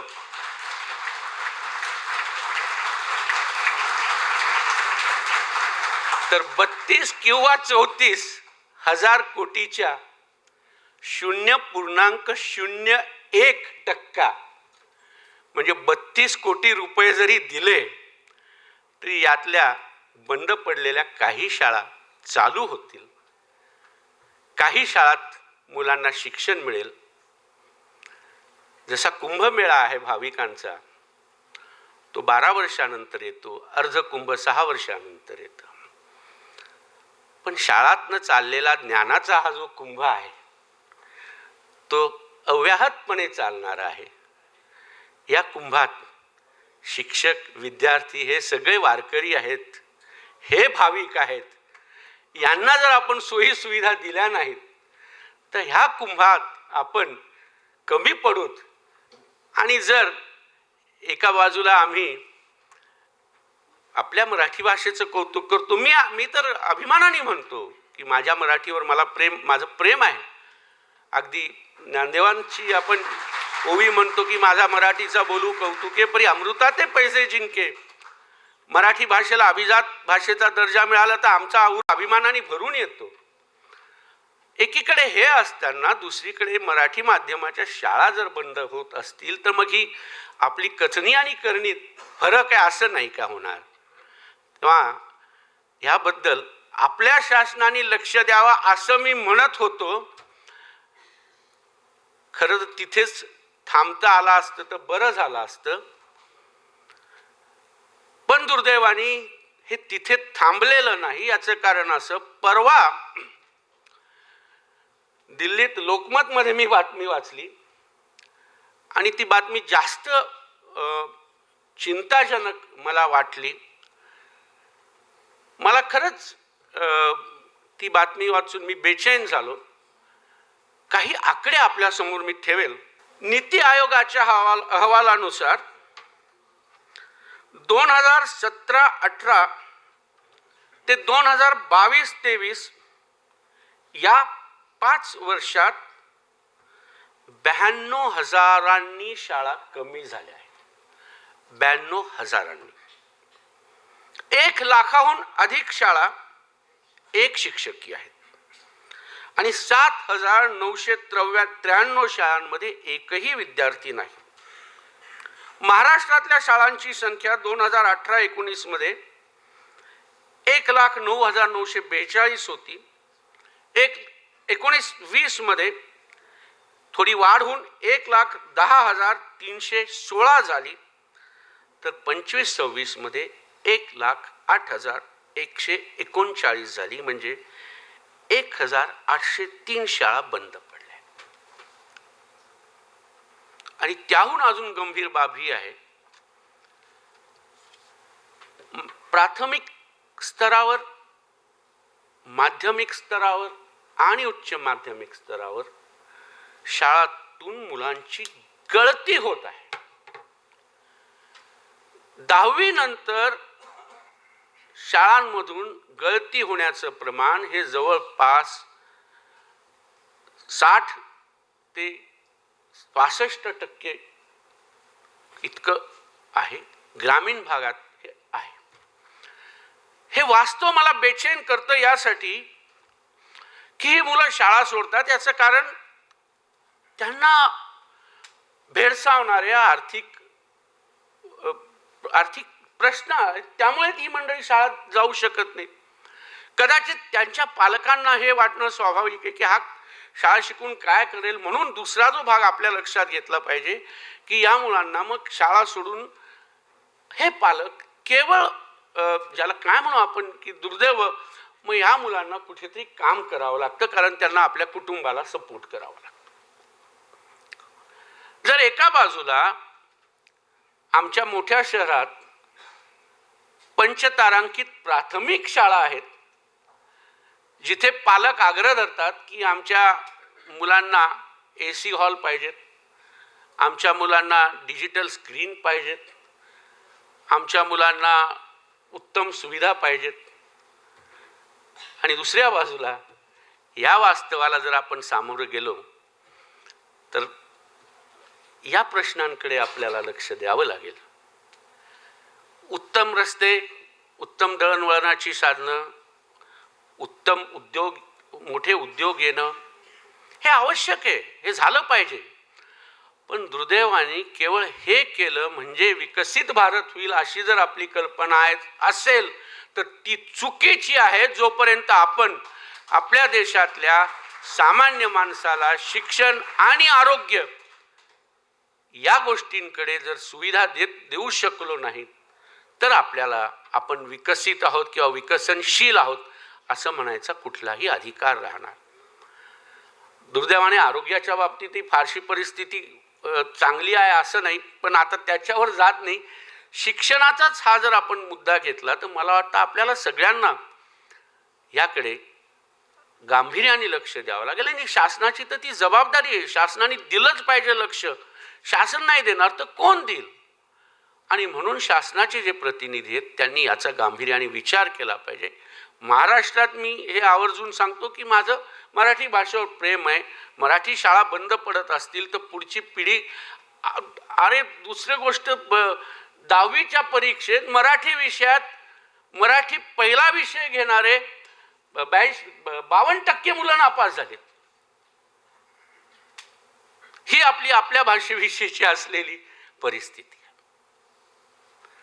तेव्हा या सगळ्या गोष्टींचा आपल्याला विचार करावा लागेल, मूलभूत बदल घडवावे लागतील, तरच आपण पुढच्या पिढीला आपण काहीतरी उत्तर देऊ शकू. अन्यथा जर पुढच्या पिढीने विचारलं आपल्याकडे उत्तर असणार नाही.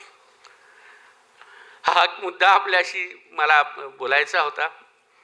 आणि आता दुसऱ्या मुद्द्याकडे येतो. त्यांनी ज्याचा उल्लेख केला की नुकतंच झालेलं जंतर मंतरवरचं आंदोलन, अर्थात त्याच्या काही याचिका सर्वोच्च न्यायालयात आहेत, त्यामुळे अधिक मी बोलणार नाही. पण एक गोष्ट त्यांनी नक्की सांगेन,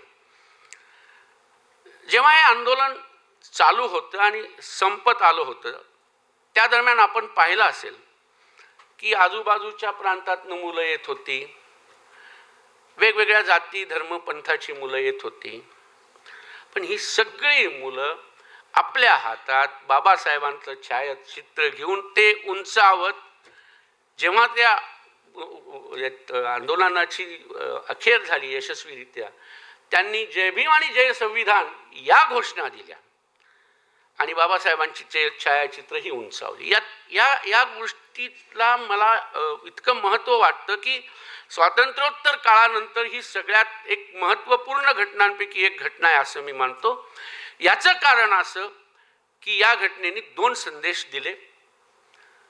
पहिला संदेश, या जयंतींनी आपल्याला सगळ्यांना आपल्या कृतीने दाखवलं की आपल्या मार्गांसाठी, आपल्या प्रश्नांसाठी आम्ही फक्त सनदशीर आणि संवैधानिक मार्गच स्वीकारूत, संविधानानेच आम्ही आमच्या प्रश्नांची सोडवणूक करूत, संविधान हेच आमच्यासाठी आमचे प्रश्न सोडवण्याचा मार्ग आहे.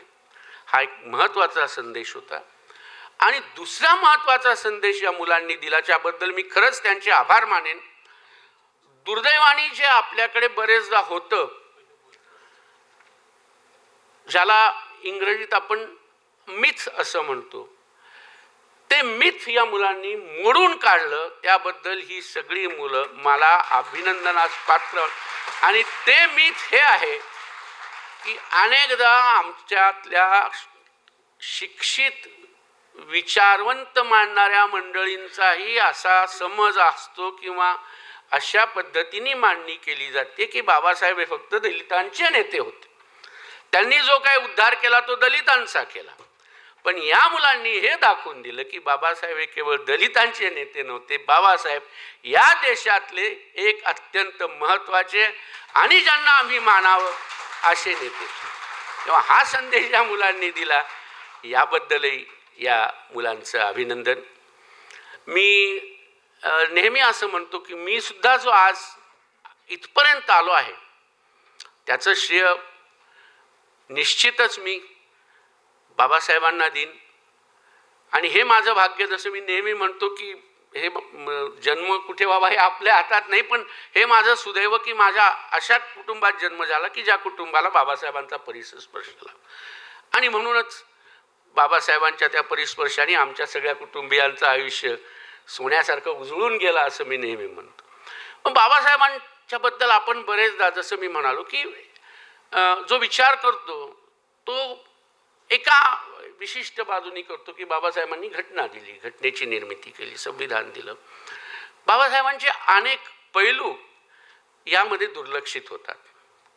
ओशोंनी फार छान म्हटलंय. ओशोंचे सगळे विचार मला मान्य नाहीत, त्यांना माहीत आहे की आमचे गुरु ओशोंचं फार त्यांना हे होतं आणि ते त्यांच्या भाषणांचं मनन करायचे.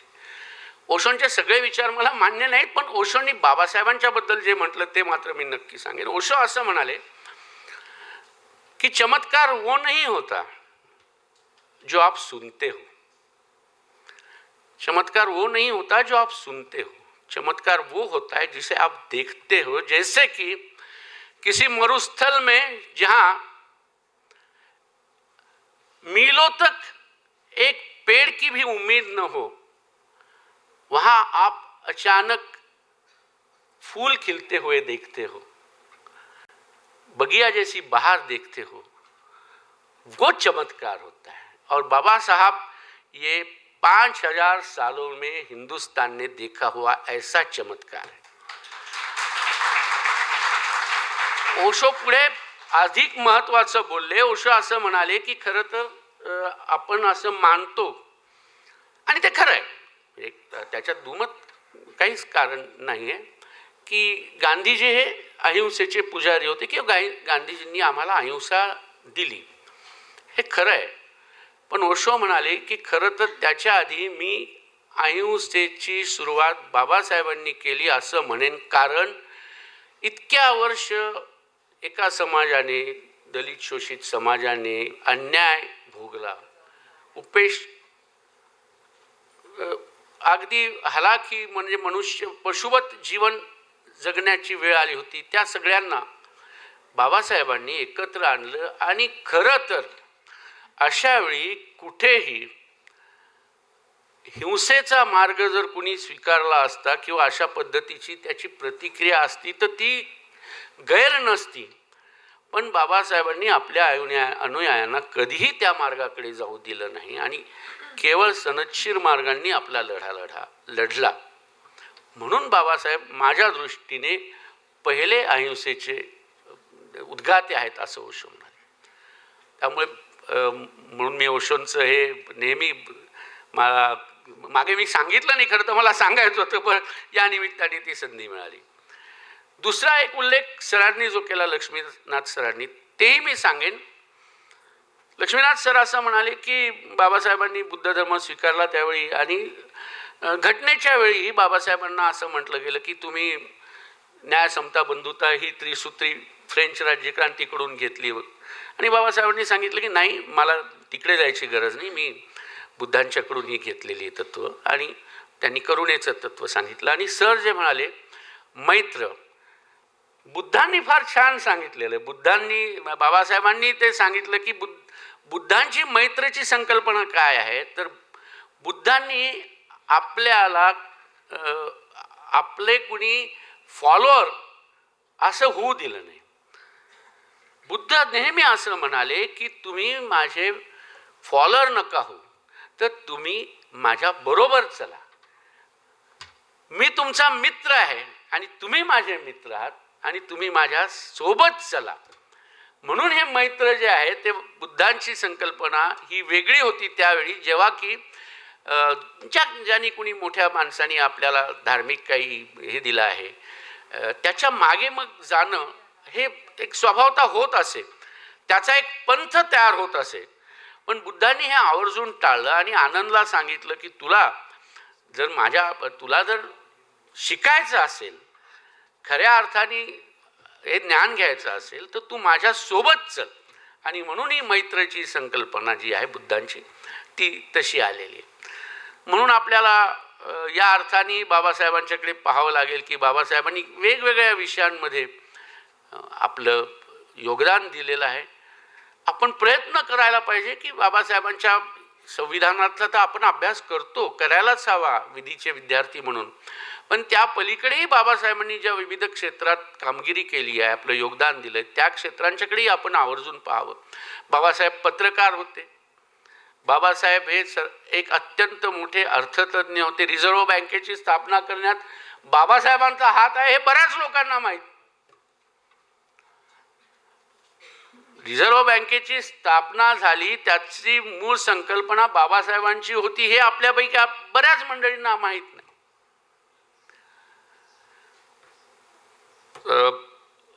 धरणांवरून ऊर्जा निर्मिती करून त्यांची ती होणारी ऊर्जा ही समन्यायी पद्धतीने वाटली जाऊ शकते ह्याची संकल्पना बाबासाहेबांनी मांडली.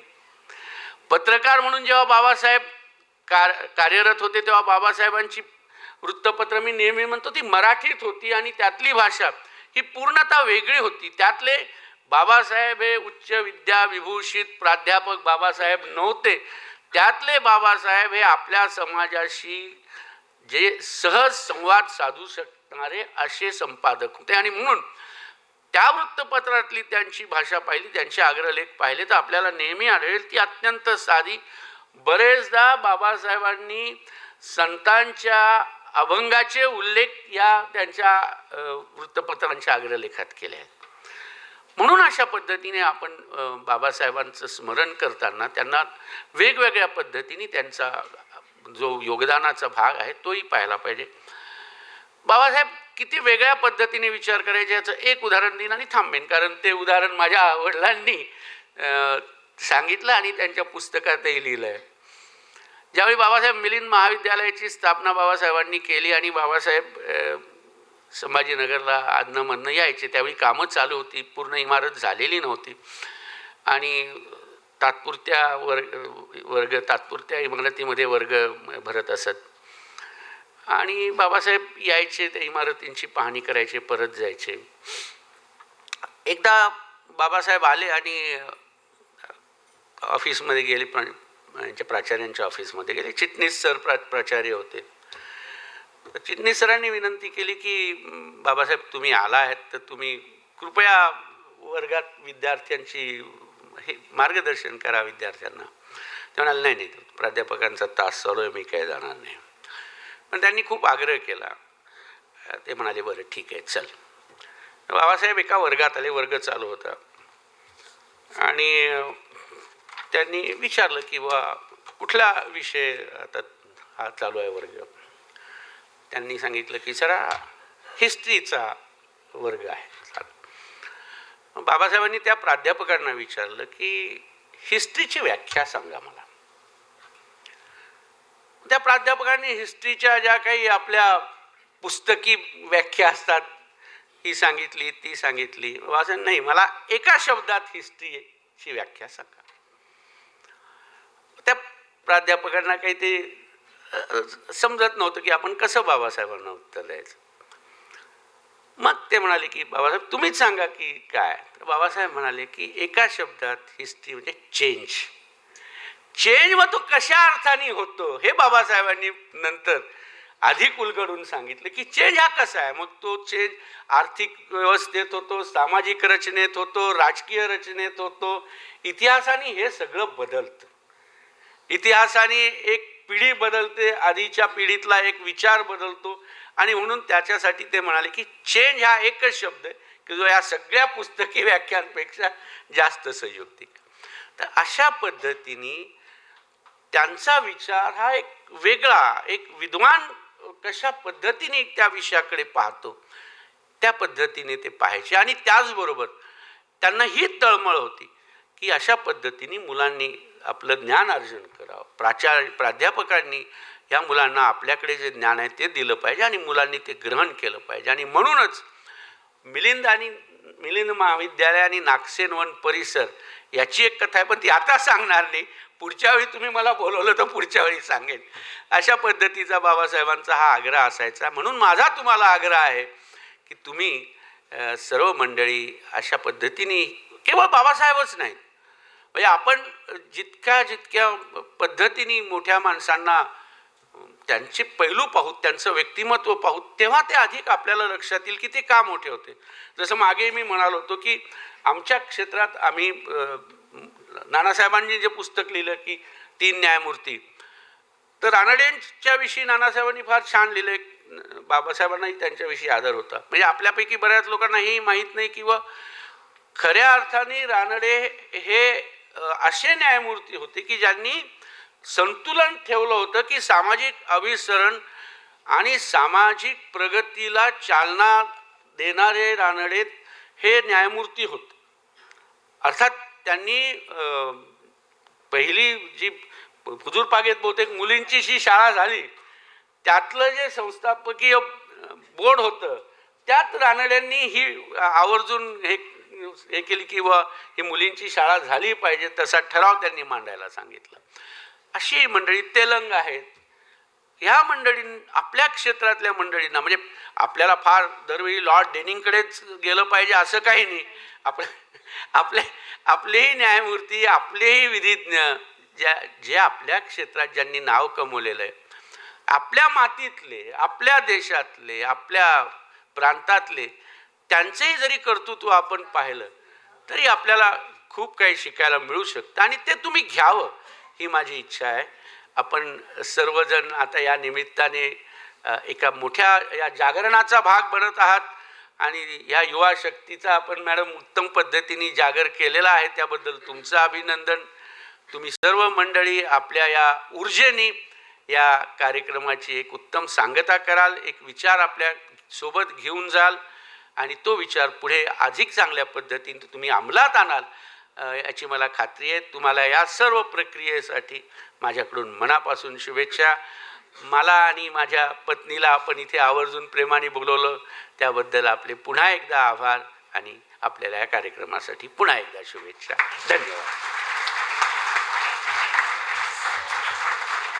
Thank you, sir. We're highly grateful to your Lordship for his profound and inspiring words. Finding a profound connection from the earlier cultural exchange programs in India of Sant Namdev Maharaj, I think today me standing here from Punjab in Maharashtra is yet another testimony to why such platforms are very important to keep this cultural exchange going on from the purpose of education, academics and whatnot. Lastly, what else I could gather from Sir's lecture was that spirituality must precede religion and education for the Gen Z must be the clarion call for today. He also emphasized a lot on Baba Sahib Ambedkar because I could hear the name. And I'm sure everyone here today would preserve the values that our Constitution holds. With those words, I thank you, Lords, again. Now, to conclude this inaugural session, I invite Professor Dr. Dhanaji Jadhav, Registrar, MNLU-Chhatrapati Sambhaji Nagar, to propose the vote of thanks. Dignitaries on the dais, of the dais, most valued invited guests, ladies and gentlemen, I am standing before you with the utmost privilege and honor to propose vote of thanks of this Jai Jagat Summit, Chhatrapati Sambhaji Nagar. Martin Luther King once said that India is not land of tourism, it is a land of pilgrimage. And I think Yuvak Biradari is actively engaged with the pivotal purpose to build the nations, imbibing social, human, and constitutional values. Indian culture and tradition strongly believes in Vasudhaiva Kutumbakam. The function, the style in which Yog Biradari is working since from its inception is highly focusing upon many such social, legal, and human issues of cross-boundary matters. And probably to understand such dynamism, there cannot be a suitable guest other than Honorable Justice Prasanna Varade, a judge who understands social issues, problems beyond the lens of law, who can connect and understand the pulse of this land. Thank you so much for your words of studious excellency. And in fact, Justice Varade is really a judge of a distinction because he gets inspirations because he connects the soil of a common man, and through his entire speech he has really connected with the youth, and Yuvak Biradari is aptly working for the channelizing the energy of this young generation. Thank you so much, sir. I take this opportunity to thank Honorable Justice Sadhna Jadhav, who is the inspirations for this young generation and who is a force for inspiration for them. Thank you so much, madam, for your guidance, motivation. I take this opportunity to thank Honorable Justice Kishore Sant, Honorable Judge of Bombay High Court, Honorable Justice Vaishali Patil, Honorable Judge of Bombay High Court, for their most esteemed and valued presence. I take this opportunity to thank Swara Kranti, the President of Yuvak Biradari, for her gracious presence. I must thank Dr. Lakshminath, distinguished professor and Mahaguru, for his valuable guidance. I take this opportunity to thank Mrs. Geeta Varade, Mrs. Nilima Sant for their gracious presence. I thank Dr. Deshmukh, Mrs. Dr. Deshmukh, Dr. Aparna Kottapalli, Principal of PMP Law College, Advocate Priyadarshini Patil. Last but not least, I must put on record my appreciation, I would say, for dynamism, enthusiastic efforts, and extra vibration of Vedant and Garima. So as to match with their vibration, I put equally vibrating faculty members, Prafulla Lele, so as to match with their energy. Thank you so much. I thank faculty members, coordinators, everyone for being with us. Thank you so much. Thank you very much, sir. Now I request all of you all to kindly stand for the Maharashtra Geet. Maharashtra माझा गरजा महाराष्ट्र माझा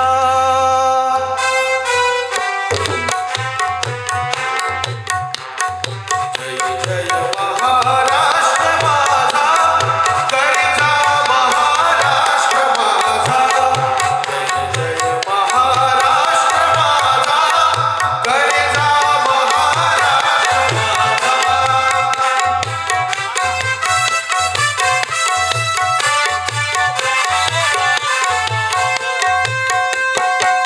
देवावर्धा कृष्ण कोयना भद्रा गोदावरी देवावर्धा कृष्ण कोयना भद्रा गोदावरी एक गुणाचे भरती पाणी मातीच्या घागरी भीमथडीच्या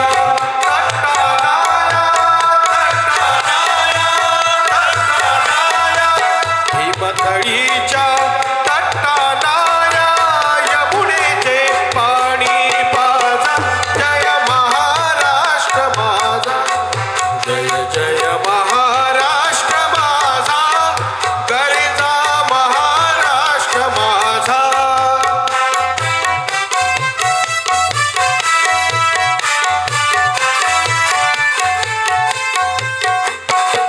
भीतीनं आम्हा तुझी मुडी ही गडगडणाऱ्या नभा भीतीनं आम्हा तुझी मुडी ही गडगडणाऱ्या नभा आसमानाच्या सुलतानीला जबाब देती जिभा आसमानाच्या सुलतानीला जबाब देती जिभा सह्याद्रीचा शिव गरिजत शिव गरिजत शिव गरिजत सह्याद्रीचा शिव गरिजत शिवशंभूरा दरी दरीतून नाद गुंजला महाराष्ट्र माझा जय जय महाराष्ट्र माझा गरजा महाराष्ट्र माझा गरजा महाराष्ट्र माझा गरजा महाराष्ट्र माझा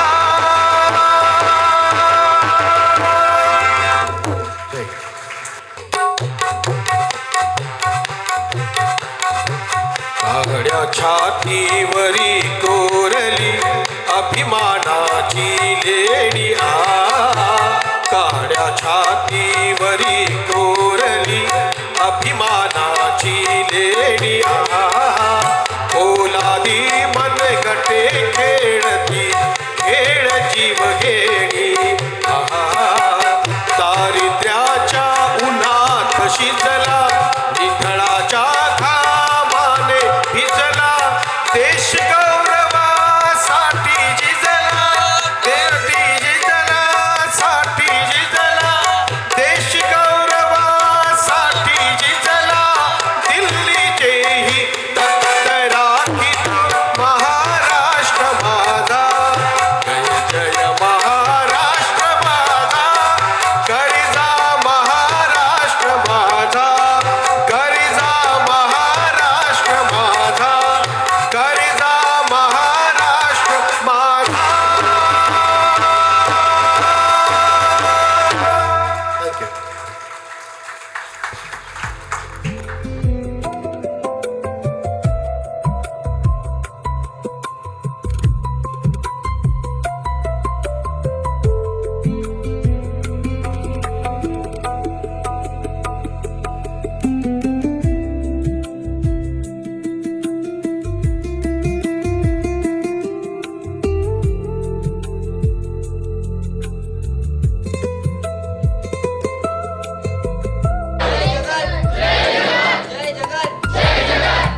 to the panel discussion session. I request Professor Dr. Aparna Kotapalli ma'am to kindly grace the dais. Welcome to Honorable Justice Sadhna Sanjay Jadhav, retired Judge, High Court of Bombay. Welcome to Professor Dr. Aparna Kotapalli ma'am, Principal Manikchand Law College.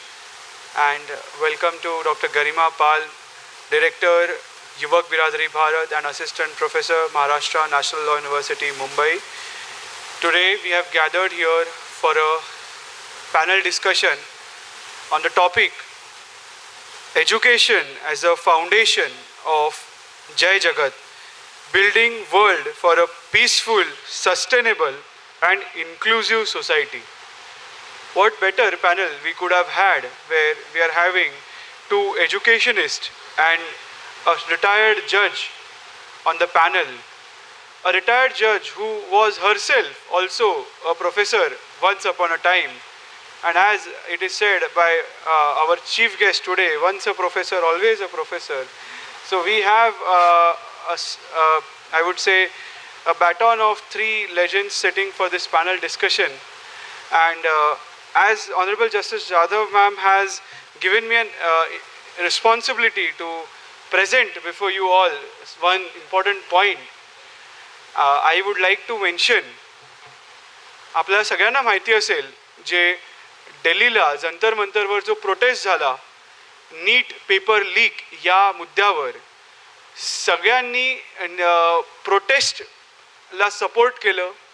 कोणी त्या प्रोटेस्टमध्ये सहभागी झाले प्रत्यक्षरित्या अप्रत्यक्षरित्या. आणि जसं justice Jadhav मॅमनी सांगितलं की accountability मागणं हा एक दुसरा मुद्दा झाला. आणि एक महत्त्वाचा मुद्दा असा की आपल्या सिस्टमिक बदल करण्याची आवश्यकता आहे का. पेपर लीक किंवा शिक्षणामधल्या काही तरतुदी, आता आपण पाहिलं की नीट पेपरचा प्रोटेस्ट होत असतानाच महाराष्ट्रात TETचा पेपर फुटला.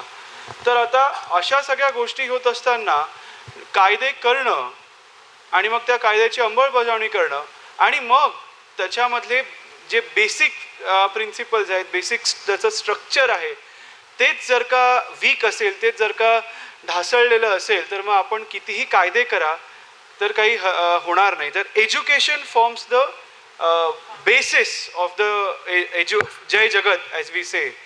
So a very simple point, NTA ही जी संस्था आहे, नॅशनल टेस्टिंग एजन्सी, ही नीट आणि बऱ्याच वेगवेगळ्या प्रकारच्या परीक्षा घेते, जसं की CUET, त्याच्यानंतर मग नीट, अशा प्रकारच्या परीक्षा घेते.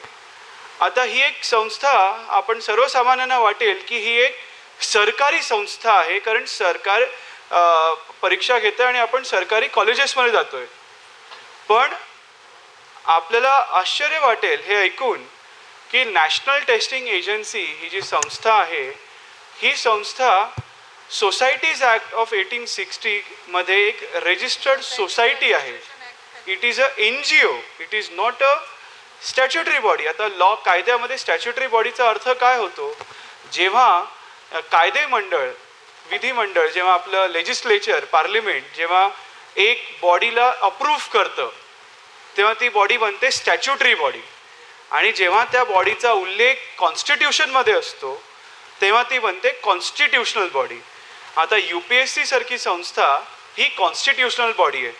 आता याचं महत्त्वाचं सांगण्याचा अर्थ काय की UPSC जी आपली संस्था आहे, जी मला वाटतं बरेच आपल्यासारखे विद्यार्थी जे UPSC आणि MPSCच्या परीक्षांच्या तयाऱ्या करतायत, UPSC is answerable directly to the parliament. UPSCचं प्रॉपर CAG ऑडिट होतं. CAGचा अर्थ comptroller auditor general of accounts. जो व्यक्ती त्या संस्थेचं पूर्ण अकाउंटिंग करतो आणि त्याच्यात काही चुका निघाल्या, so they are liable, they are criminally liable. So त्याच्यामध्ये ते काही वर खाली करू शकत नाही. They are answerable to the parliament.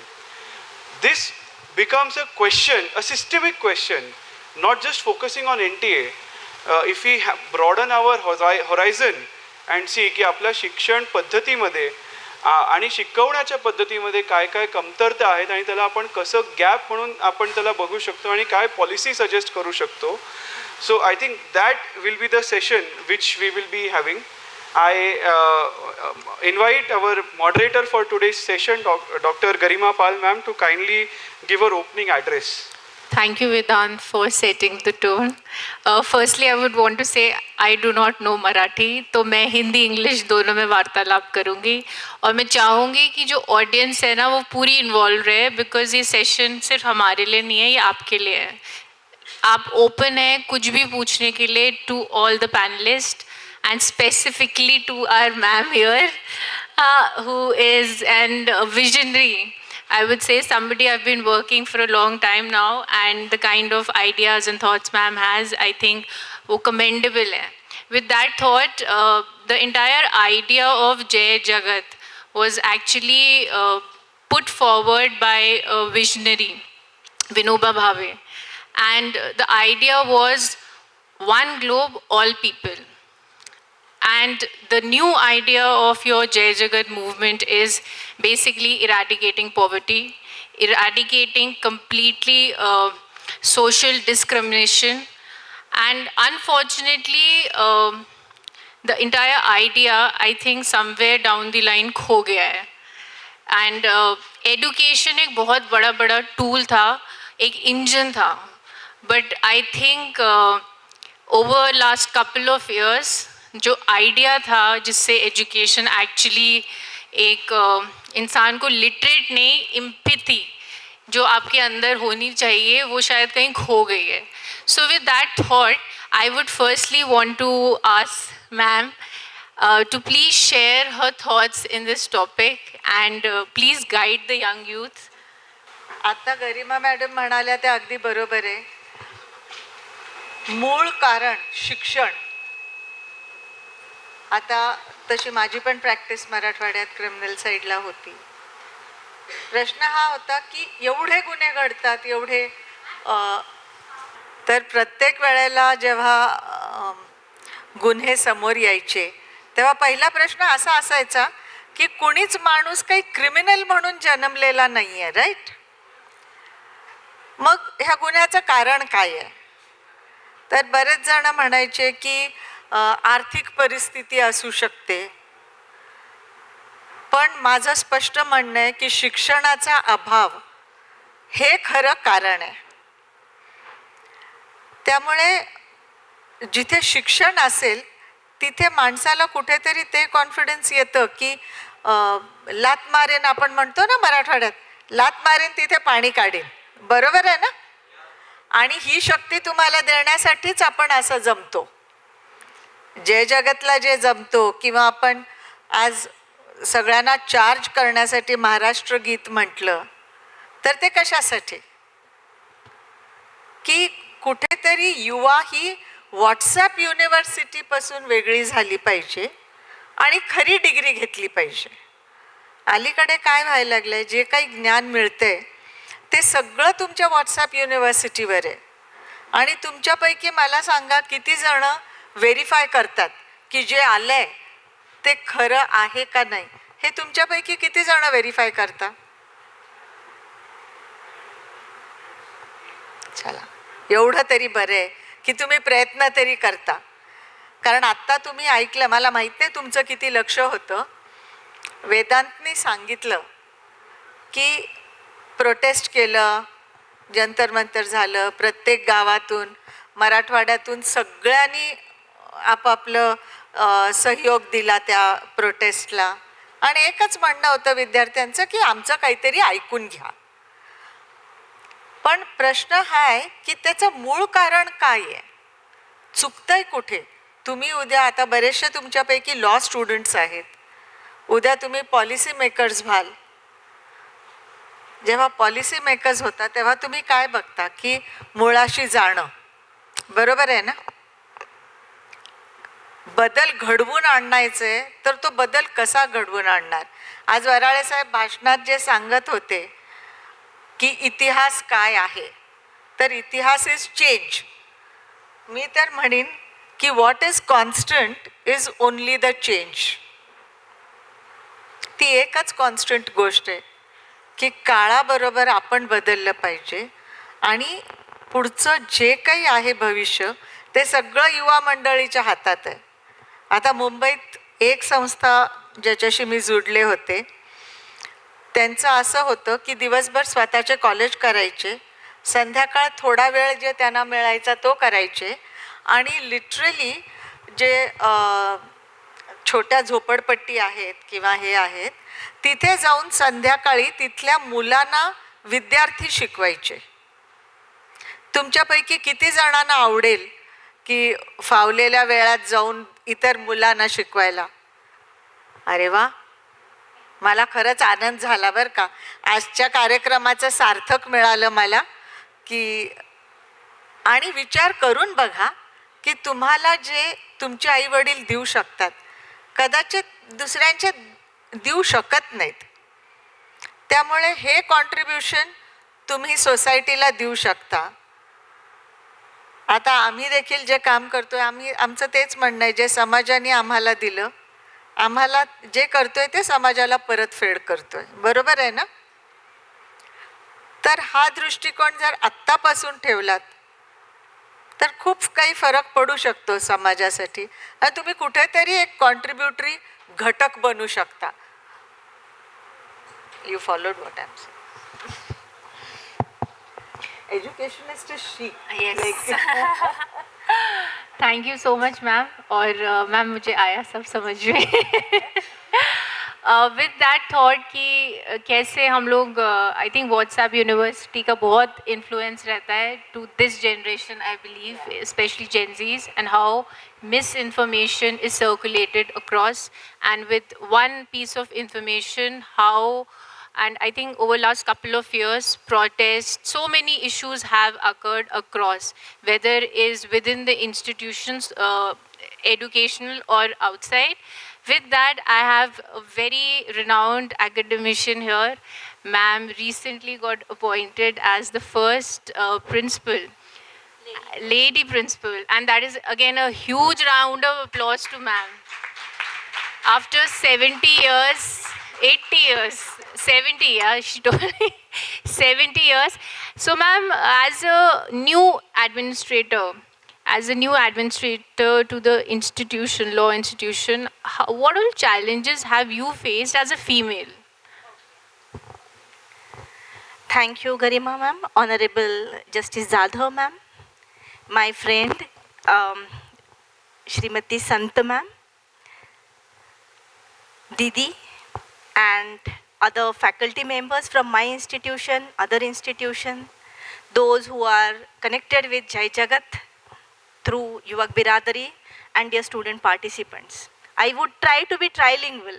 मुझे हिंदी इतना ज़्यादा अच्छा नहीं आता है शायद जितना गरिमा मैम बात करेंगे.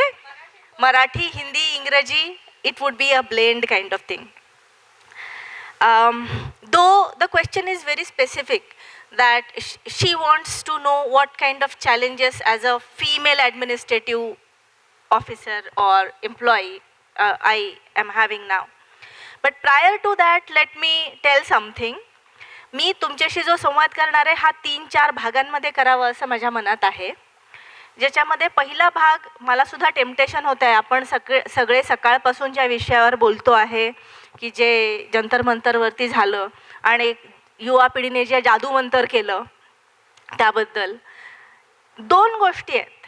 जेव्हा जेव्हा शिक्षण ह्या विषयाबद्दल लोक बोलू लागतात तेव्हा प्रकर्षाने ते साक्षरतेबद्दल पहिल्यांदा बोलतात, लिटरसीबद्दल बोलतात.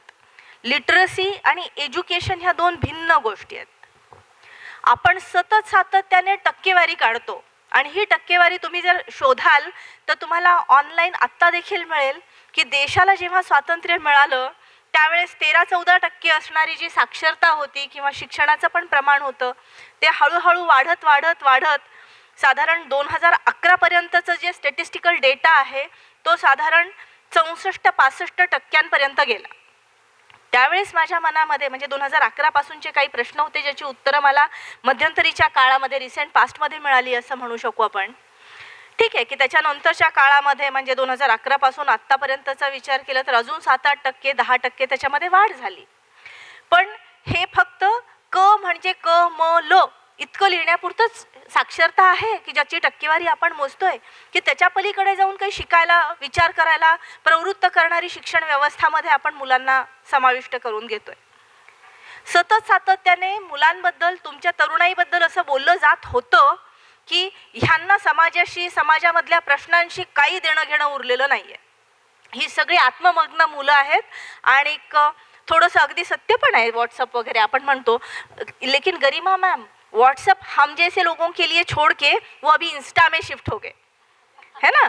वो व्हाट्सएप नहीं यूज़ करते, वो दूसरा सोशल मीडिया प्लेटफॉर्म जिसमें माँ बाप है वो छोड़ के दूसरा प्लेटफॉर्म पे वो शिफ्ट हो गए. मैडम का कहने का मतलब था you are more active in social media, different platforms.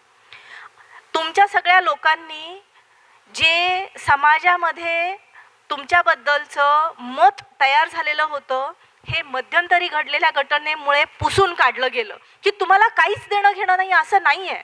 तुम्ही सगळेजण म्हणजे तरुणाई इतक्या मोठ्या प्रमाणात बाहेर पडली, ज्याला जात, धर्म, वंश, तुम्ही कुठल्या भागातले आहात, तुमचे काय राजकीय विचारांनी प्रेरित झालेले तुम्ही आहात, सगळ्या भागांमधले लोक एकत्र येऊन, मुलं एकत्र येऊन तिथे जमा झाले. त्यांच्या मनामध्ये एकच होतं, फक्त प्रतिशोध नाही तर शोधसुद्धा काही गोष्टींचा. प्रतिशोध होता कारण त्यांची जी आत्ताची विवंचना आहे त्याला जबाबदार कोण, अशा प्रकारचा प्रश्न मनात घेऊन ते आले. त्यांनी उत्तरं मिळवली. मला असं वाटतं की ही जी घटना आपल्यासमोर घडून आलेली आहे, हे चित्र एक शिक्षक म्हणून माझ्यासाठी अत्यंत आशादायी आहे की गेल्या अनेक वर्षांमध्ये, 75 वर्ष जी पण आपल्या भारताला स्वतंत्र होऊन वगैरे वगैरे झाली, त्याच्यानंतर संविधान आलं, तेव्हापासून आपलं शिक्षण हे फक्त अ आ इ ई आणि क फॉर कमल एवढं शिकवण्यापुरतं राहिलं नाही, तर ही मुलं विचार करतायत. म्हणजे माझ्यासाठी हे खूप आशादायी चित्र आहे की हे आज प्रश्न विचारतायत जे संविधानिक मूल्य आपल्याला सांगितलं आहे की तुम्ही ज्याला काय आपण म्हणू, वैज्ञानिक दृष्टिकोनाची जाणीव ठेवा. वैज्ञानिक दृष्टिकोन म्हणजे प्रत्येक गोष्टीमधला कार्यकारण भाव समजून घेणं, आणि हे समजून घेण्याचा प्रयत्न ही पिढी करते. मला असं वाटतं की हे शिक्षण व्यवस्थेचं कदाचित खूप सगळे चॅलेंजेस आहेत, मला स्त्री म्हणून पण आहेत, त्याच्या व्यतिरिक्त पण शिक्षणामध्ये आहेत, पण त्याला ओव्हरकम करत पुढे जाण्याची तुमची मानसिकता बघून मला खरंच अत्यंत छान वाटतं, तुमची म्हणजे एकूण युवा समाजाची. दुसरी गोष्ट मला इथे बोलायचं आहे, मी अगदी सहजपणे तुम्हाला नावं न घेता उल्लेख करेन की मॅडम, जेव्हा हे सगळं सोशल मीडिया प्लॅटफॉर्म्सवरती किंवा इंटरनेटवरती काय घडामोडी घडतायत हे मी बघत होते, ऑफिस स्टाफपैकीचा एक तरुण मुलगा अगदी सहज बोलला की मॅडम, ही जी गर्दी दिसते ना, ह्याच्यामध्ये सगळे व्यसनाधीन लोक जमवलेत. म्हण असं नाही आहे. हे कुठून आलं? आत्ता जे गरिमा मॅडम म्हणाल्या की व्हॉट्सअप युनिव्हर्सिटी, अरे तुमच्या समोर काय पोचतंय ते व्हेरीफाय तर करा. ड्रग ॲडिक्टेड लोक नव्हते तिथे, जे विचारांनी प्रेरित झालेली माणसं होती. फक्त त्या विचाराला खोडून काढण्यासाठी म्हणून जे पण काही प्रयत्न करता येतील, मग त्याच्यामध्ये इतर राजकीय लोकांचा पाठिंबा आहे का, दुसऱ्या देशांचा पाठिंबा आहे का, बाहेरून येणारं फंड आहे का, लोकांनी इतकं मोठ्या प्रमाणात येऊन तिथे अन्न पुरवठा केला आहे, हे असं कुठलंही संघटन म्हणून नाही करू शकत आहे. हा या देशातल्या तरुणाईला मिळालेला इतर लोकांकडूनचा आणि तरुणाईने स्वतः मिळवलेला उत्स्फूर्त प्रतिसाद होता. आपल्यासमोर अत्यंत आशादायी चित्र आहे असं मला स्वतःला याबद्दल फिलिंग आहे. थोडंसं प्रश्नाकडे येते, मॅडमनी आपल्याला जो विचारला, हे जे सकाळपासून दोनदा आत्तापर्यंत बोललं गेलंय की 70 वर्षांमधली पहिली महिला, मला वाटतं हे सुद्धा शिक्षणाचंच फलित आहे नाही. कदाचित ज्या समाजामध्ये बाईची व्यवस्था ही फक्त एक चाकोरीबद्ध आयुष्य, जे चूल आणि मूल होती तिथून बाहेर पडून ज्योतिबा सावित्रींनी जे पण काही आपल्याला कायम न फिटणारं ऋण आहे आपल्यावरती, त्याची परिणिती म्हणून कदाचित ऑनरेबल जस्टिस मॅडम असतील, गरिमा मॅडम असतील किंवा आम्ही सगळेजण असू, काहीतरी करू शकत आहे. मी म्हणत नाही आहे की ही फार मोठी असं काहीतरी अचिव्हमेंट आहे, पण जी पण काही आहे ती 70 वर्षांच्या कालावधीमध्ये एका नामांकित विधी महाविद्यालयाला, कायद्याच्या महाविद्यालयाला पहिल्यांदा महिला प्राचार्य मिळते. ही माझ्यासाठी आणि माझ्या महाविद्यालयासाठी सुद्धा कदाचित थोडीशी मोठी गोष्ट आहे. विचार करायला प्रवृत्त करणारी अशी आहे की विश्वास ठेवू लागली आहे जनता की महिला काहीतरी विचार करू शकते, ती डिसिजन घेऊ शकते वगैरे वगैरे. तर तो पुन्हा एक आशादायी चित्र आहे. बोलत असताना संदर्भासाठी सांगते मैडम, क्योंकि आपने मुझे पूछा ये सवाल. कोई थे एक, मेरे घर में सारा अलबेल, मेरे कॉलेज में सब अलबेल, लेकिन कहीं और मैंने बात सुना कि कुछ भी हो जाए महिला प्राचार्य नहीं चाहिए. ये मानसिकता अभी तक हमारे समाज में है. जब मैंने सुना मुझे बड़ा हंसी आया कि बाहर, मेरे घर में नहीं, मेरे कॉलेज में भी नहीं, लेकिन लॉ के लोग हैं, इक्वालिटी की बातें क्लासरूम में करते हैं, लेकिन जब बाहर आते हैं तो विकृति भरा मन है. इससे ज़्यादा मैं कुछ नहीं बोल पाऊंगी. But then instead of giving answer to someone, I thought that let the time prove the things. है ना. चैलेंजेस कुछ ऐसे हैं कि जो जेंडर न्यूट्रल होते हैं. गरिमा मैम, आपका कॉलेज, आपका यूनिवर्सिटी और मेरा कॉलेज, इसमें बहुत बहुत ज़्यादा दूरी है. Not in terms of kilometres I am talking of. The students from rural area they reach to us. हमारे यहाँ जो आने वाले लोग हैं उनका आर्थिक स्थिति भी बहुत कमज़ोर होता है. और ये एक बहुत बड़ा चैलेंज एज एन एडमिनिस्ट्रेटर मुझे लगता है. क्यों? महिला करके नहीं, लेकिन जो कुछ हमें उनको क्वालिटी एजुकेशन देना है, जो क्वालिटी की हम बात करते हैं, वो हर जगह पे पैसा देना पड़ता है. How will we manage that? है ना. तो चीज़ें अलग अलग है. अगर मैं एक प्रशासकीय अधिकारी करके बात करूं तो डुअल रोल परफॉर्म तो करना ही पड़ता है ना. I can not escape from my household responsibilities. And of course madam, I must tell you कि मेरे मन में अभी कोई गिल्टी फीलिंग नहीं है. बिल्कुल नहीं है कि मैं कुछ सेक्रीफाइस नहीं कर पाती हूँ बच्चों के लिए, because I have a single life. तो कुछ चीज़ से हमें बाहर आना पड़ेगा. As a female I am saying, because बहुत सारी यहाँ पे फीमेल स्टूडेंट्स हैं, मेरे कलीग हैं. तो ऐसे नहीं हो पाएगा कि मैं सारी जगह पे परफेक्ट हूँ. Whatever is super woman notion is not there in my mind. इसीलिए जो आप चैलेंज जिस नज़र से देख रहे हो, शायद आने वाले वक्त में उतना भी चैलेंज मेरे लिए नहीं है. अगर बात करते हैं जेंट्स फैकल्टी या कर्मचारियों की, तो I am quite comfortable with them since my beginning in the teaching. मेरे लिए तो मेल फीमेल ऐसा बात कभी था नहीं. मैं आपको थोड़ा सा मूड लाइट करने के लिए बताऊं. जब मैं छोटी थी ना मैडम, स्कूल में थी, तीसरी चौथी पाँचवीं कक्षा में, तो मेरे लड़के दोस्त ज़्यादा थे और लड़कियां दोस्त कम. मेरा भाई मुझसे बड़ा था 2 साल. वो अचरज करता था, घर पे आने के बाद बोलता था, तुझे लड़कियां मिलती नहीं क्या खेलने के लिए? मेरे सारे दोस्त मुझ पे हंसते हैं कि तेरी बहन हमेशा लड़कों में है. मुझे ऐसा भेद कभी ज़्यादा महसूस नहीं हुआ. बट देन उसने भी बात करना फिर बंद कर दिया कि ये सुधरेगी नहीं. लेकिन शायद आगे आने के बाद आज आप एक ऐसा डयास देख रहे हो कि जहाँ पे 3 औरतें बैठी हैं. ज़्यादातर प्रोग्राम्स में आप अगर डयास देखो तो शायद ही एक आधी कहीं महिला अभी दिख रही है. ये परिवर्तन अगर लाना है तो मन में से हमें जेंडर न्यूट्रल बनना पड़ेगा. कागज पे आ गया संविधान, ऑफिसेस में आ गया संविधान, इक्वालिटी. ये इक्वालिटी की चीज़ जब तक हर समाज के हर मन में नहीं आती है, तब तक बहुत सारे चैलेंजेस है. मैंने खुद के बारे में बात किया कि मुझे फ़र्क नहीं पड़ता है. अगर मुझे देर तक जेंट्स फैकल्टी के साथ बैठ के काम करना है, बात कर रही हूँ, कहीं उनके साथ काम के लिए बाहर जा रही हूँ, आई डोंट माइंड. और फॉर्चुनेट मैं बात करूँगी आपसे मैडम. मैं तो अभी 1 साल हो गया मुझे चार्ज मिलके, उसके बाद अभी 1 महीना पहले मुझे फुल फ्लेज्ड अपॉइंटमेंट हुआ. जब मैं टीचर करके ज्वाइन हुई ना, तब मेरा जो पहला बेटा था वो हार्डली 1 साल का था. मुझे इस बात का बहुत गर्व है कि उसको नहलाना, उसको बाद में स्कूल के लिए तैयार करना, ये सब कुछ काम मेरे पति ने किया है. उसको छोड़ के फिर वो कोर्ट में जाता था. इसीलिए जितने भी यहाँ मेरे दोस्त हैं उनसे मैं ज़्यादा उम्मीद रखती हूँ, क्योंकि उसको कभी लगा नहीं कि ये मेरा काम नहीं है.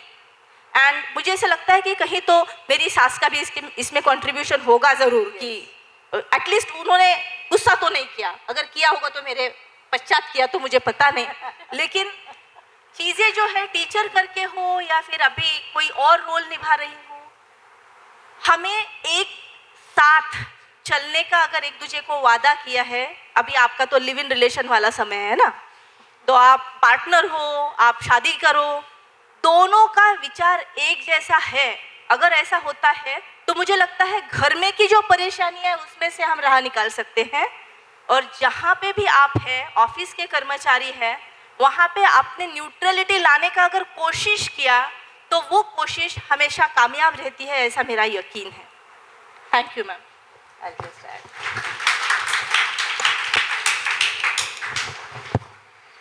आत्ता जे काय अपर्णा मॅडम बोलल्या त्या कदाचित माझ्या नंतरच्या पिढीच्या आहेत थोड्याशा, त्याच्यामुळे ते सगळं आहे.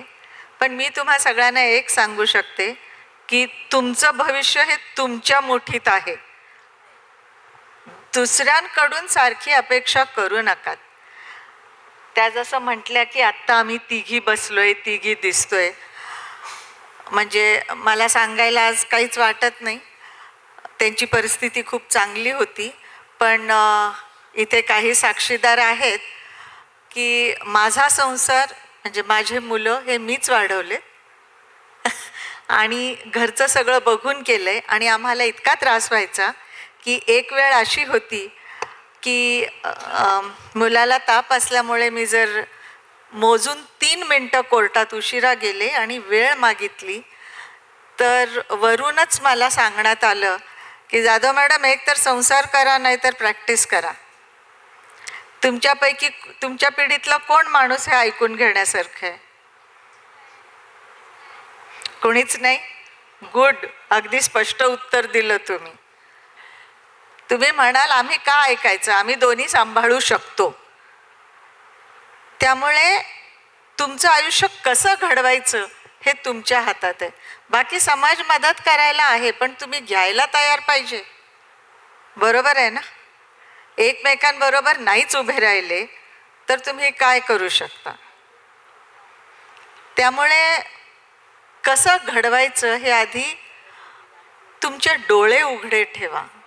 हे पूर्ण ह्या समिटचं उद्देश हेच होतं की तुम्हाला कुठेतरी सगळ्यांच्या अनुभवातून सांगता यावं की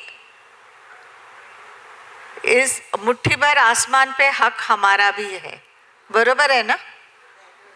सगळ्यांचाच. आणि हे आमचं धोरण होतं जेव्हा मी लिगल एड सर्व्हिसेसची कामं करायची. जुवेनाईल्सची कामं मी केली आहेत, आजही करते त्यांचं. इथे आहेत साक्षीदार. मी त्यांना खूप काही म्हणजे स्वतंत्र होण्यासाठी मदत करायची की तुम्ही इथून बाहेर पडल्यावर तुम्ही काय करणार.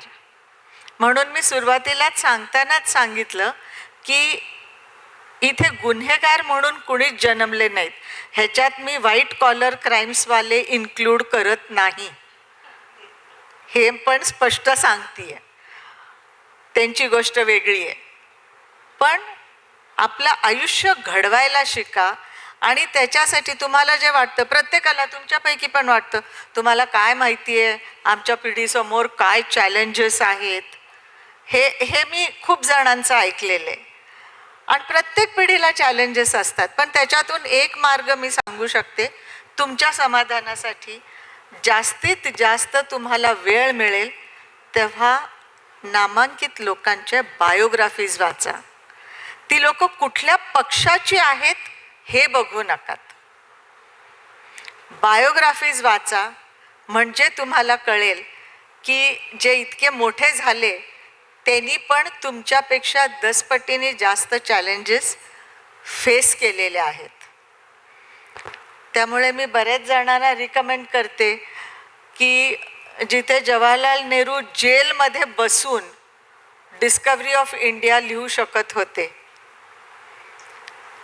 ह्याच्या पलीकडं काय होतं, मुलीला शिक्षण देण्यासाठी भारताचा इतिहास ज्यांनी सांगितला.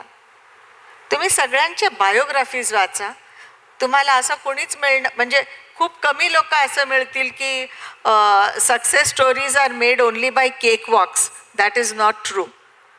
And whatever little bit I must have done in life, but I think I have proved it. So it's not always a cakewalk. Try to fight your battles, and that is why we all three are extremely proud of the protest that was made by the youth today. सकाळपासून आम्ही तोच विषय मी मुद्दाम initiate केला होता, हेच सांगायला की जोपर्यंत तुम्ही तुमच्या हक्कासाठी न्यायिक पद्धतीने लढा देताय ना, तुम्हाला सगळे सपोर्ट करतील. हक्कासाठी लढा. कारण ठीक आहे, अत्याचार करणारा वाईट असतो, पण आम्ही सगळ्यांना हे पण शिकवतोय की अत्याचार सहन करणारा पण मूर्ख असतो, आणि मूर्ख बनू नकात. म्हणजे सांगायचा मुद्दा एवढाच आहे की न्यायिक पद्धतीने लढा द्या. सकाळी मी जो उदाहरण दिलं फ्रीडम फायटरचं, ते मला ह्या भाषेत म्हणाले की आता मला वाटतं की गांधीवाद हा खरोखर परत आलाय. गांधींनी चळवळ सुरू केली. आपण गांधीजींबद्दल म्हणतो की साबरमती के संत तूने कर दिया कमाल, दे दिया हमें आज़ादी बिना खड्ग बिना ढाल. बरोबर आहे ना? हे तुम्ही सगळं वाचलं पाहिजे. लोकांचे विचार वाचा, बायोग्राफीज वाचा. ते जर करू शकतात तर तुम्ही का नाही करू शकत? तुम्ही खूप चांगल्या परिस्थितीत आहात. तुम्हाला जे वाटतंय की आम्हाला चॅलेंजेस आहेत, तुमचे चॅलेंजेस वेगळे आहेत, पण तुमच्याबरोबर उभं राहायला लोक तयार आहेत.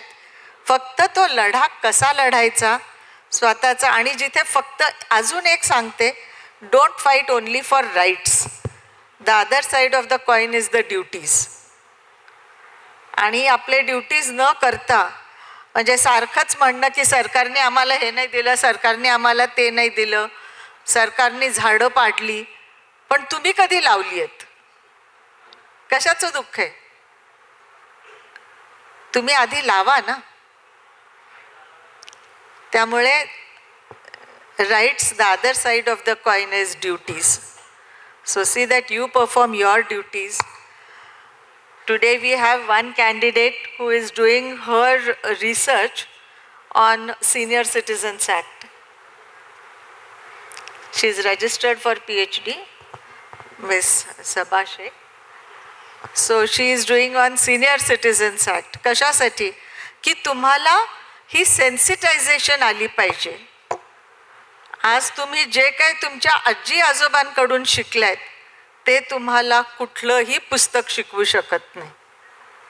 त्यामुळे त्यांच्याकडे बघण्याचा दृष्टिकोन, तुमच्या आईवडिलांकडे बघण्याचा दृष्टिकोन, तो बदलला पाहिजे. मॅडम जेंडर जस्टिसबद्दल बोलत होत्या. We have another bright person here who has studied in London and she has done gender justice, a special course on gender justice. See, we have people. Learn to approach them. And that is the only message I have to give. Thank you, ma'am, for... Actually, thanks to both of you. I think I asked ma'am this question because the entire idea of Jagat in today's scenario is eradicating social discrimination, and I think females, I do believe, are still discriminated in almost every place. And law mein, because I can talk more about the law part, I think ma'am will also agree, whether judiciary, whether you talk about corporate houses, I think the numbers are very, very less. Extremely less.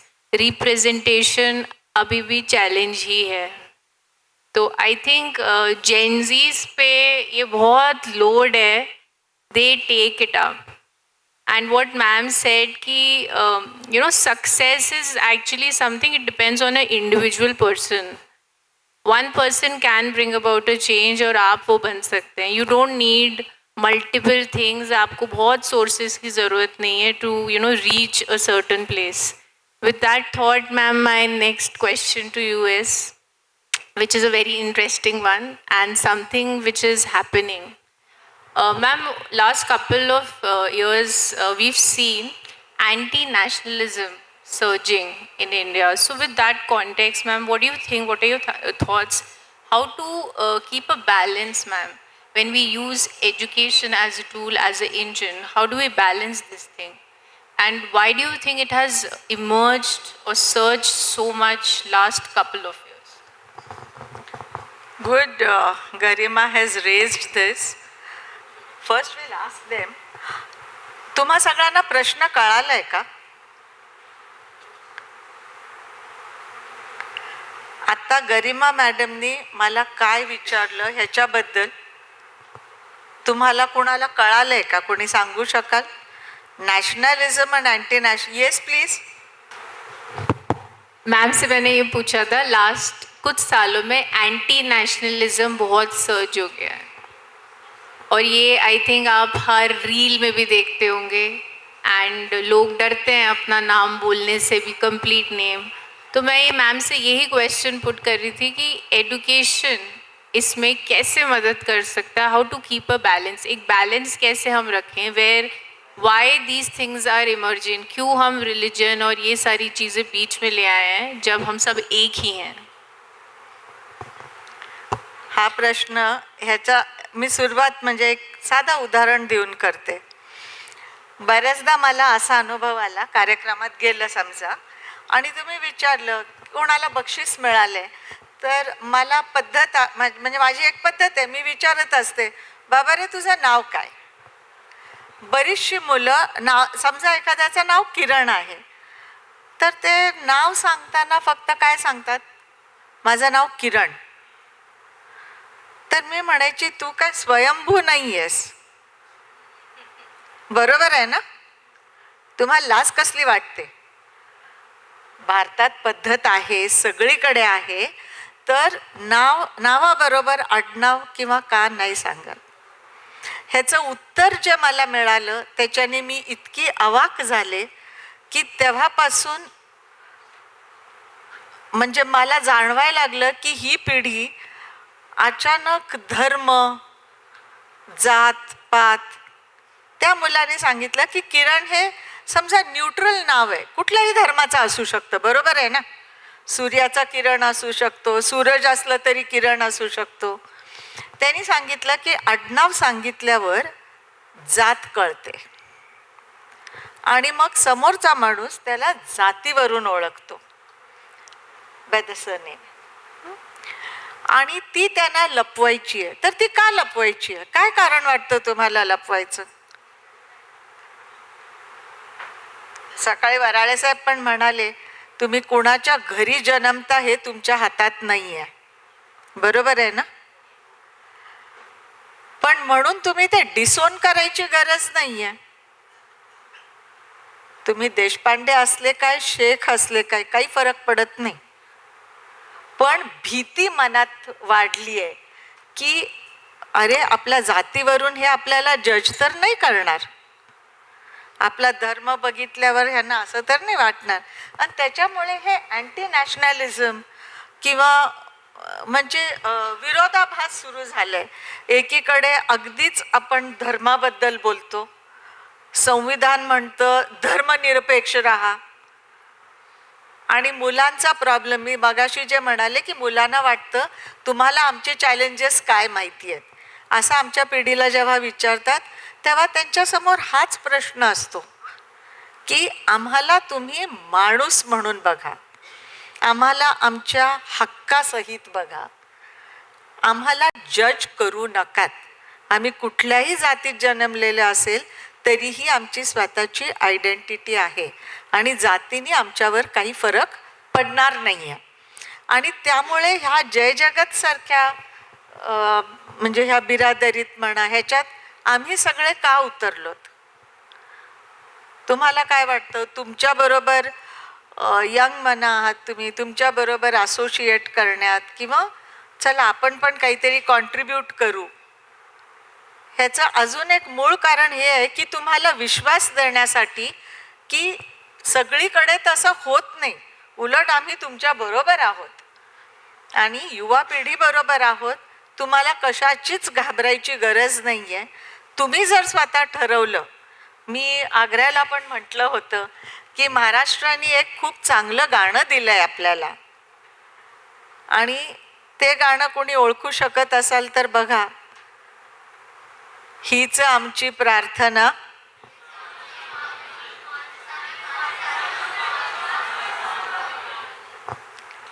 This is the motto of Jai Jagat Summit. Thank you so much, ma'am. My next and last question to ma'am is, and then we, जो आप floor है, आप उसके बाद आप पूछ सकते हैं ma'am से कुछ भी questions. I have to just ask her one question. Ma'am, what do you think कि हम कैसे blend कर सकते हैं the idea of Jai Jagat into the current modern legal education? Thank you ma'am. तुमच्यापैकी लॉचे किती लोक आहेत विधीचे? त्यांनी हात वर करा. ठीक आहे, म्हणजे बाकीचे सगळे नॉन लॉ आहेत, कदाचित आर्ट्स कॉमर्समधून असतील, सायन्समधून असतील. हा प्रश्न मी का विचारला? कारण मला विचारलेला जो प्रश्न आहे तो असा आहे की जय जगत ह्याच्यामध्ये जी व्हॅल्यू दिलेली आहे, जे मूल्य दिलेलं आहे, हे मूल्य विधीच्या शिक्षणामध्ये त्याचा अंतर्भाव कसा करता येऊ शकेल. आता आपण सकाळपासून कदाचित 3-4 दिवसांपासून तुम्ही जय जगत सतत ऐकताय, तुम्ही घोषणा देताय फोटोजच्या वेळेस जय जगत. ह्याच्यामधला जर मूल्य तुम्ही बघाल तर ते आहे शांती. मग त्या शांतीमध्ये शांती कोणाचं नाव नाही आहे ना. आपण विश्वशांतीबद्दल बोलतो आहे, सामाजिक शांती आणि सौहार्दाबद्दल बोलतो आहे, हार्मनीबद्दल बोलतो आहे. हे सगळं जर का आपल्याला रुजवायचं असेल समाजामध्ये, आहे नाही असं नाही, पण ते पुनश्च एकदा रुजवायचं असेल तर त्याच्यासाठी शैक्षणिक ज्याला काय म्हणू आपण करिक्युलम जो असेल तो कसा असायला पाहिजे असं मला वाटतं. तर मूल्याधारित प्रॅक्टिकल बेस्ड एज्युकेशन जर जास्त असेल की ज्याच्यामध्ये लीगल एड सारख्या गोष्टी आहेत, सगळ्या महाविद्यालयांमधून होतात, होत नाही असं नाही. पण तुम्हाला मित्र हो, विशेष करून जे लॉचे नाही आहेत त्यांच्यासाठी मी एक उदाहरण सांगते की जर विद्यार्थ्यांना, विधीच्या विद्यार्थ्यांना त्याच्याबरोबर घेऊन लीगल एडमध्ये काम केलं, विधी सेवेमध्ये काम केलं, खूप मनापासून करतात. काही अगदी बोलके संदर्भ आहेत, छोटी छोटी पथनाट्य असतात. तुम्ही कुठल्याही शाखेचे असाल तरी कदाचित पथनाट्य केली असतील, तुम्हाला आवडलं असेल. असं एक पथनाट्य आमचे विद्यार्थी, म्हणजे जवळपास ना, मी किस्सा सांगते तुम्हाला 15-20 वर्षांपूर्वीचा, 20 वर्षांपूर्वीचा. इथे जवळच एक गाव आहे, त्या गावामध्ये बाजारामध्ये आम्ही ते बाजारच्या दिवशी, आठवडी बाजारच्या दिवशी ते पथनाट्य मुलं सादर करत होते. विषय होता की लिकर कन्झम्पशन, दारूबंदी कशा रीतीने करता येऊ शकेल. पण मग ते सांगण्यासाठी कौटुंबिक परिस्थिती वगैरे वगैरे असे काही डायलॉग्स त्याच्यामध्ये अगदी घोटून प्रॅक्टिस करून घेतलेली होती मुलांची. आणि त्याच्यातली ती मुलगी असं म्हणते तिच्या धन्याला, म्हणजे त्याला पुन्हा धनी म्हणायचा का हा नवीन जनरेशनच्या मनातला प्रश्न असेल, पण ती विचारते नवऱ्याला, धनी घरात पीठ नाही, मीठ नाही, मी स्वयंपाक तरी कसा करायचा. आणि नवरा खूप पिऊन आलेला असं दाखवलंय, म्हणजे त्यांच्या जो काय सीन केलं होतं त्याच्यामध्ये. एक मनुष्य कोपऱ्यामध्ये उभा होता, धोतर टोपीवाला. त्याने ते सगळं ड्रामा बघितला आणि जाताना तो त्या मुलीच्या हातात 5 रुपये देऊन गेला. कशासाठी? तर माझ्या पण मुलीची परिस्थिती तुझ्यासारखी, दळून तरी आण, घरामध्ये पीठ नाही तर. मला असं वाटतं की ते त्या मुलीच्या मनामध्ये इतकं खोलवर रुजलं गेलंय की नंतर ती लीगल एडला जोडली गेली आणि काही पॅनल्सवरती ती अजून सुद्धा काम करते. पॅरालिगल व्हॉलेंटियर्स म्हणून काम करतात आणि नंतर लीगल एड पॅनलसाठी म्हणून पण खूप डिवोटेडली काम करतात.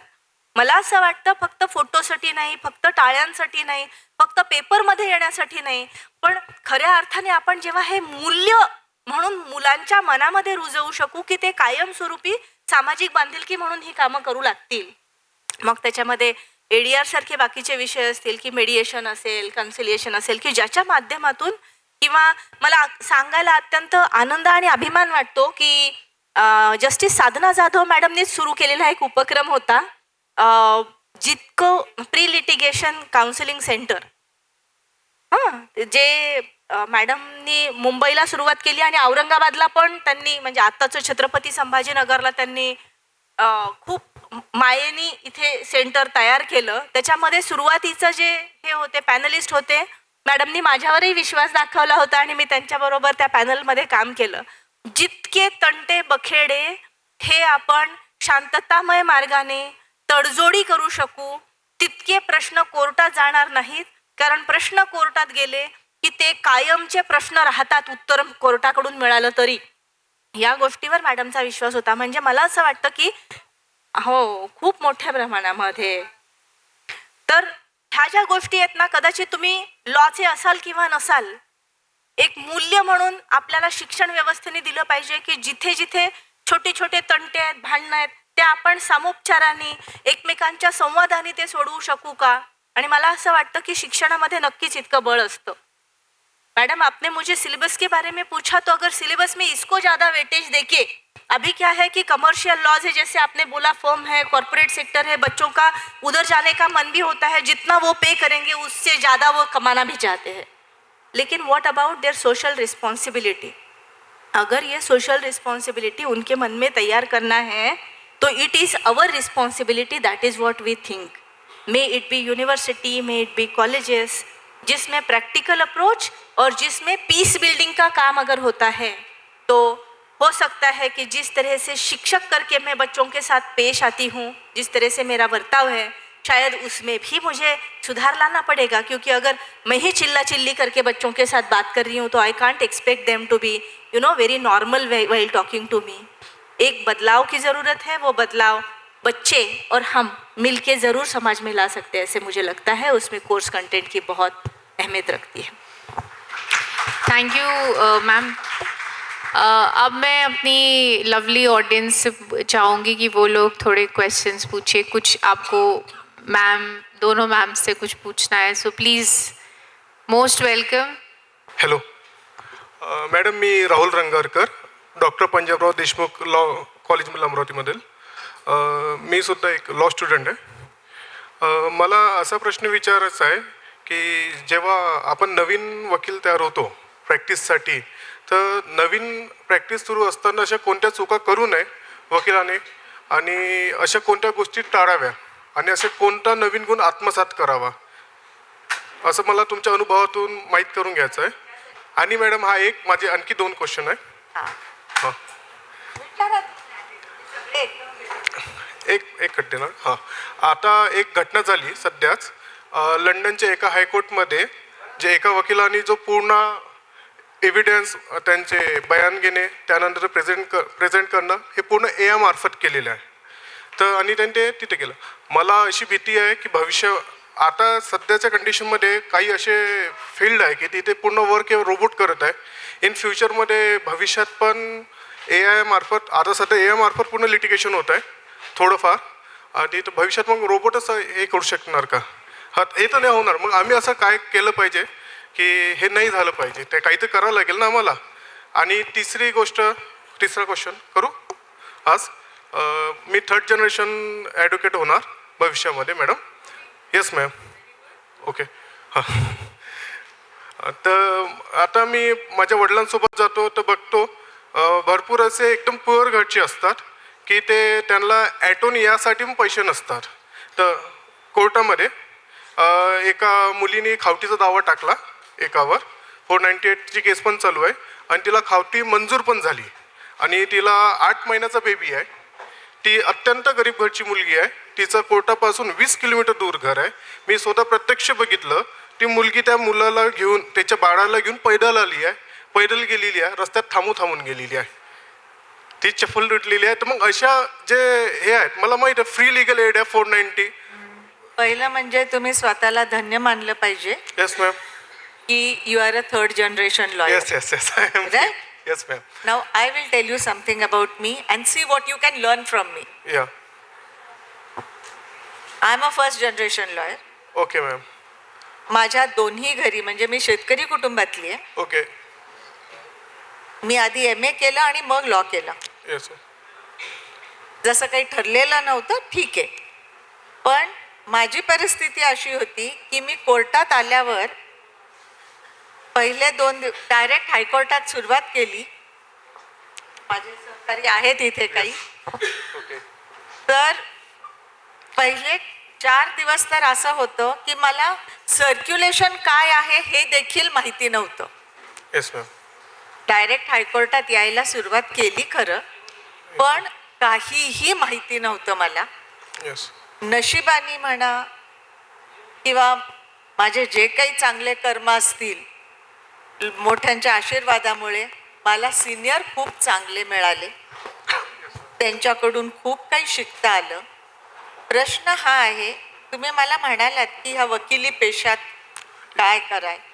सगळ्यात पहिली गोष्ट म्हणजे प्रत्येक वकिलाने लक्षात ठेवलं पाहिजे की त्यांच्या प्रोफेशन बरोबर त्यांची ऑनेस्टी पहिला मुद्दा.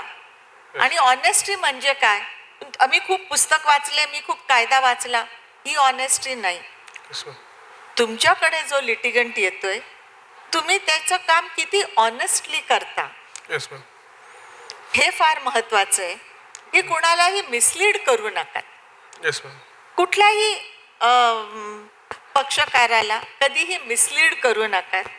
कारण आमचे अनुभव असे आहेत की असेही काही लोक होते वकिली क्षेत्रात, बाहेर आल्यावर समजा हरले तर तुमच्यात तेवढी दानत पाहिजे सांगायची की आपली केस आपण नाही जिंकू शकलो, कारण सगळेच नाही जिंकू शकत, कुठली तरी एकच पार्टी जिंकणार.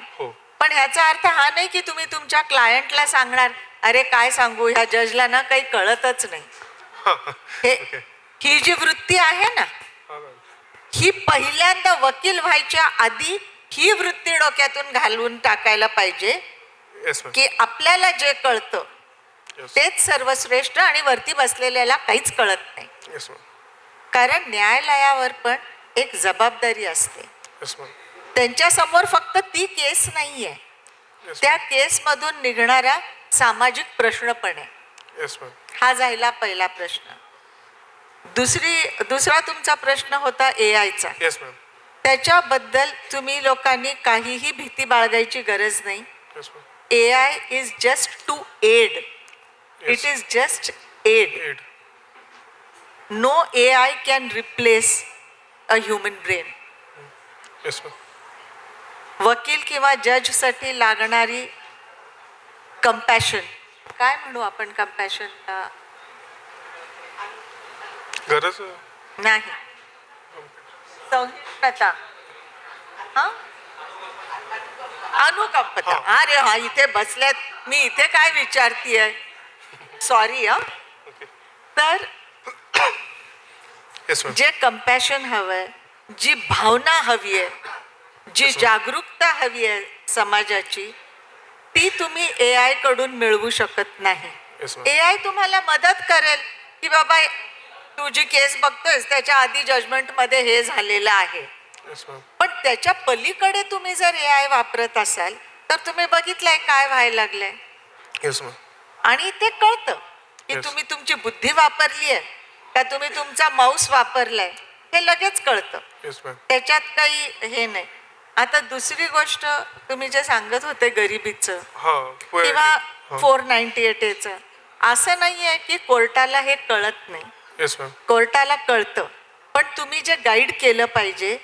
आताच तुम्हाला सांगितलं कोतापल्ले मॅडमनी की मुंबई हायकोर्ट हे भारतातलं पहिलं हायकोर्ट आहे ज्यांनी प्री लिटिगेशन सेंटर चालू केलं. Fortunately I could lead it for 7 years आणि आम्ही सगळ्यांनी खूप मनापासून काम केलं. अशा लोकांना तुम्ही तिकडे पाठवू शकता की बघा काही. हां, फ्री लिगल एड म्हणजे फक्त एक फ्री वकील मिळतोय असं नाही.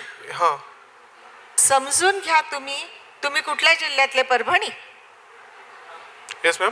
तुम्ही कुठल्या जिल्ह्यातले आहात? मी अमरावती जिल्ह्यामधून आहे. अमरावती. अमरावतीला पण लिगल एड सेंटर आहे. हो, पण लिगल एड सेंटर नाही, फॅमिली कोर्टात प्री लिटिगेशन सेंटर आहे. ओके. झालंय तिथे पण उद्घाटन झालंय. मी रिटायर झाल्याबरोबर लगेच झालेलं आहे. आता आहे का अवेलेबल? आहे, प्री लिटिगेशन सेंटर आहे. तिथे एव्हरीथिंग इज फ्री. इथपर्यंत की तुमचा जर डिवोर्स घ्यायचा ठरला तर तुम्हाला वकील देखील फ्री ऑफ चार्ज, आणि तुम्ही जे काही त्या प्री लिटिगेशन सेंटर मध्ये बोलाल ते सिक्रेट ठेवलं जातं. ते कोर्टात 498A 125 आल्यावर जे घरची धुणी तिथे धुतली जातात तसं काही होत नाही. आणि ह्याच्यासाठी मानसिकता बदलायची गरज आहे लॉ कॉलेजेसमधून पॅरालिगल व्हॉलंटियर्स आहेत, त्यांची ma'am. मदत घेतली पाहिजे. आणि तुमच्या प्रोफेशनमध्ये तुम्ही ऑनेस्टी ठेवा. Yes ma'am. Sky is the limit. Yes ma'am. Again my one question last. Okay.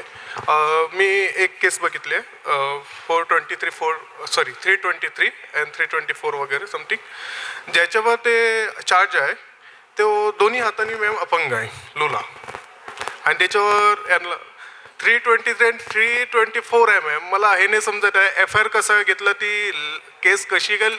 यालाच सिस्टम म्हणतात. एकच उत्तर आहे की यालाच सिस्टम म्हणतात.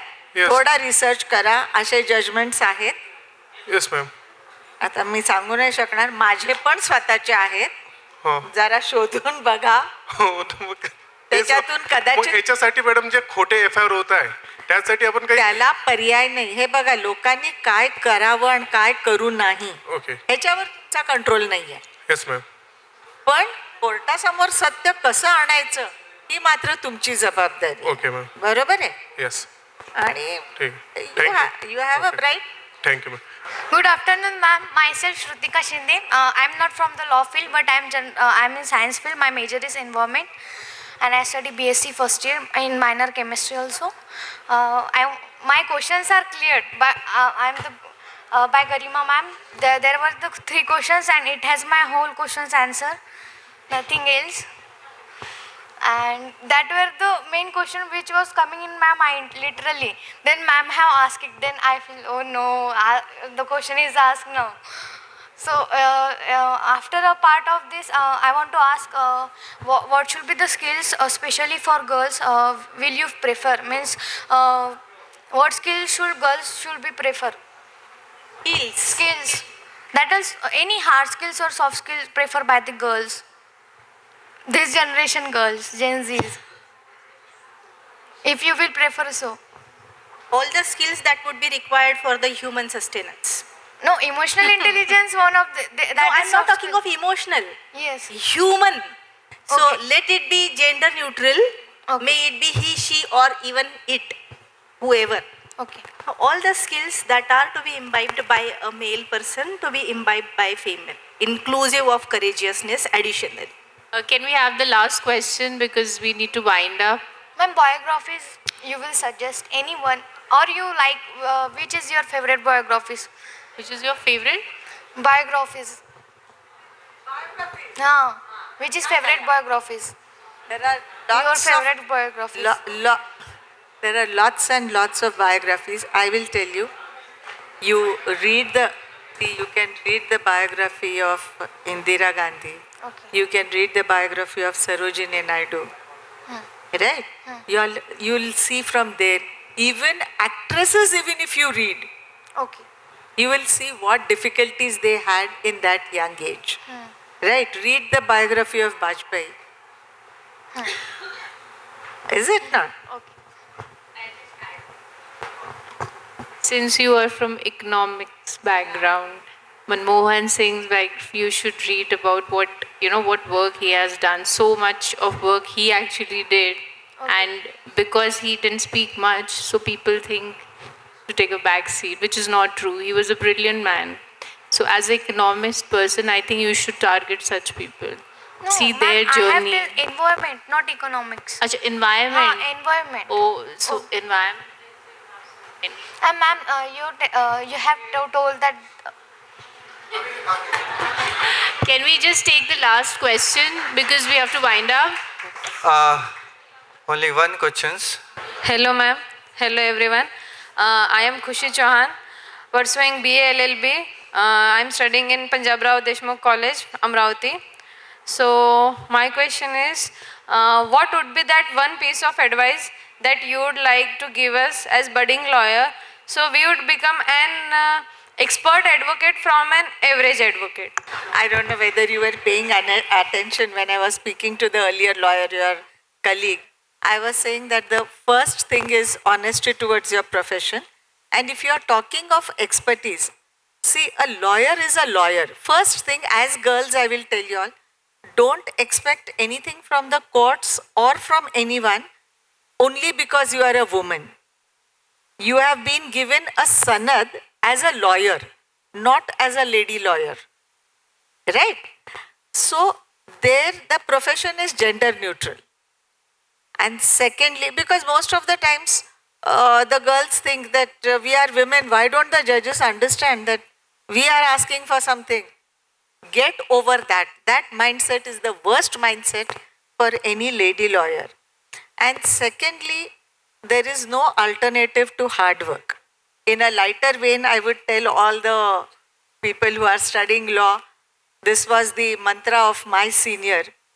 He said that first 7 years, a lawyer has to do only hard work. Only hard work and show your honesty. The next 7 years, he gets work and money. And the next 7 years, he mostly sees money because if he has to pass successfully the first 2 stages, 14 years ka vanvas, that is what my senior told me. So your hard work and your integrity with your profession. And somewhere, see, criticism doesn't help. If you want to succeed, look at the successful lawyers, hear their arguments. As soon as your work is done, you people go out. Right?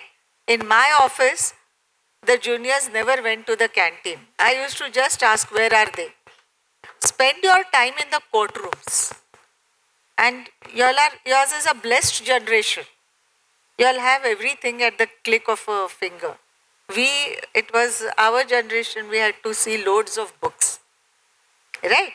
So there is no alternative to hard work and perception. A positive perception towards your profession. Thank you so much.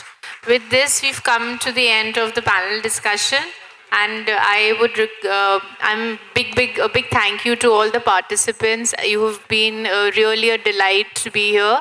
And I would request Vedant to take over so that we can start off the valedictory. Thank you very much, Honorable Justice Sadhna Jadhav ma'am, Dr. Garima Pal, and Dr. Aparna Kotapalli ma'am. The panel discussion was truly an enlightening session, especially from the stage.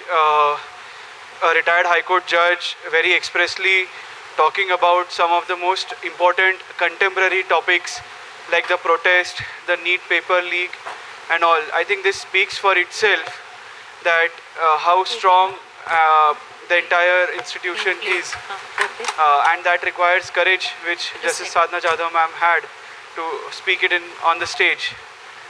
The points which mentioned about the artificial intelligence and all the success mantras. Thank you very much. Now we'll break for next 5 minutes. The snacks arrangement is done right there, and then we'll start for the most awaited, that is the valedictory ceremony, with the chief guest as our Honorable Justice K.C. Sant Sir, Judge, High Court of Bombay. Thank you very much. Good evening, everyone. May I have your kind attention, please? Everyone is requested to settle down as we are about to begin our valedictory session. Time is finally here that we'll be announcing the winner of this competition today. It's an absolute privilege to have amongst us Honorable Mr. Justice Kishore C. Sant, Judge, High Court of Bombay. You all would be felicitated by His Lordship today. I request the dignitaries to please join us on the stage. I'd like to now hand over the mic to Vedant to give us a formal report of this event. Good evening, everyone. Good evening, Honorable Justice K.C. Sant, Judge, High Court of Bombay. We are indeed honored to have Your Lordship as our chief guest for the valedictory ceremony. Welcome again to the valedictory ceremony of Jai Jagat Summit. To give a brief report of this summit, we engaged students for around 3 days and 5 days, 5 days as a workshop and 3 days as a summit, starting from the 6th of August, 7th of August, 8th, 9th and tomorrow, that is 10th of August, we are going to visit the Ellora caves. We got around 96 online registrations who presented their papers in an online medium across the country. We received around 35 registrations offline mode who took our 3-day residential program, and around 25 to 30 students preferred non-residential program. So we overall engaged with around 200 plus students around. We had more than 20 knowledge partners who supported us in some way or the other, be it in terms of providing judges for the competition, for the research paper competition, be it in terms of providing some stationery items or some mementos. So these are some of the supporting partners who supported us during this Jai Jagat Summit 2026. One of the major supports from the family was Dr. Ulhas Gauri and the entire family, because of whose engagement we could engage students in the PACE Center. PACE Center is located in Ellora, Pratham Arora Center for Research. And that is how this entire journey went ahead. On the 8th of August, we had the opening ceremony, formal opening ceremony, where we had Honorable Kranti Shah sir joined in an online mode. His age is around 87, 88 now, but the way he does all the work, probably person like me also at times get tired of seeing his enthusiasm. With that taken a note, we had a couple of judges whose support was indeed with us, who supported us in the judging of the research paper competitions. The research papers were called upon on topics like world peace, constitutionalism, environment conservation, animal rights protection, use of CSR in the social world, how the society benefits due to CSR, and such other topics. We had kept the entire research paper topic presentation very open because the Jai Jagat very word is a very broad in term in itself. And that is how we went ahead, and we were very successful in engaging not only the law fraternity, but we had students from Management Institute, Pharmacy Institute, Medical Institute. We also had people from CSR Institute who presented their research paper. So it was a multidisciplinary, interdisciplinary interaction which had happened. With that note, I conclude my report and I invite my colleague, Advocate Divya Menon, to kindly take the program ahead. Thank you, Vedant. It is again an absolute privilege to now extend a formal welcome to our chief guest for the valedictory session, Honorable Mr. Justice Kishore C. Sant, Judge, High Court of Bombay. His Lordship enrolled with the Bar Council of Maharashtra and Goa in the year 1991. His Lordship built a distinguished career spanning over 3 decades at the bar, with a robust practice at the Bombay High Court. Your Lordship distinguished himself across constitutional, civil, criminal, service and public interest litigation. Beyond active litigation, his contributions extend deeply into legal academia, legal aid and bar leadership. Elevated to the bench of Bombay High Court in July 2022, confirmed as a permanent judge in March 2024, his Lordship continues to enrich judicial administration with his deep legal wisdom, fairness and dedicated public service. I now respectfully invite your Lordship to grace this stage and enlighten the young minds present over here. First of all, Jai Jagat to all. Let us start saying Jai Jagat whenever we meet. I like that word. Jai Jagat is the concept which is not new to us, not new to our society. You must be knowing, you must have heard the name of Adi Shankaracharya. Jai Jagat probably is the concept when I was reading that there is oneness. World is one, all humanity is one. And it is not different than Advaita. Adi Shankaracharya across India, length and breadth of India, moved in teaching Advaita Tattvajnana. So that is me and God is one. So we have started towards that. We first say that we all human beings are one. It is again in 13th century, a person from this soil, Marathwada, this village called Apegaon, where Santa Ganeshwar was born, and he prayed in his Pasayadan, that is in Marathi, आता विश्वात्मके देणे येणे वाग्यन्य तोषावे तोषोनी मज द्यावे पसायदान हे. So he said for all, not only for himself, not for his family, not for his brothers, but he said that Ata Vishwatmake Deva, to give it to all. So that is the concept. And therefore I like this word, this concept. While speaking, I must say, thanks first to Srimati Sadhna Jadhav, because of whose invitation I am here. Dhanaji Jadhav. I am happy that Kotapalle madam is also here. So you all are here. But I would say that to whom I am to address. When I saw the information about this Yuvak Biradari, Bharat, it starts from who are going to be the participants. The first word is students, then social workers, then politicians, then academicians, and list is a big list, and it ends at young changers. So Jai Jagat to young changers. So probably I am addressing now the students and young changers. So these two things basically come to my mind when I have to address. There are so many objects I have seen. One of the objects is to awaken the society. Today we know, I am taking some different line. I want you to think something different. The first thing that comes to your mind as a young changers, we are a democratic society. How to bring a change? Earlier, it was sloganeering, doing dharnas, doing andolans, doing so many things. There was violence. Then Gandhiji told us non-violence. But it was anti-government, against government. And doing something to the buses or whatever, andolans, 15 years back, 20 years back, 25 years back. And now I find a good change. Whichever protests I see nowadays, those are not violent protests.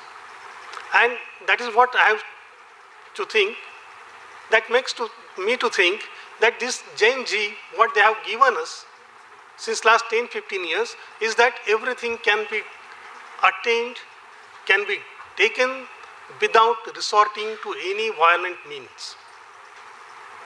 And therefore, we want to go a step further. Now, what can bring a change in the society? As I said, we are a democratic society.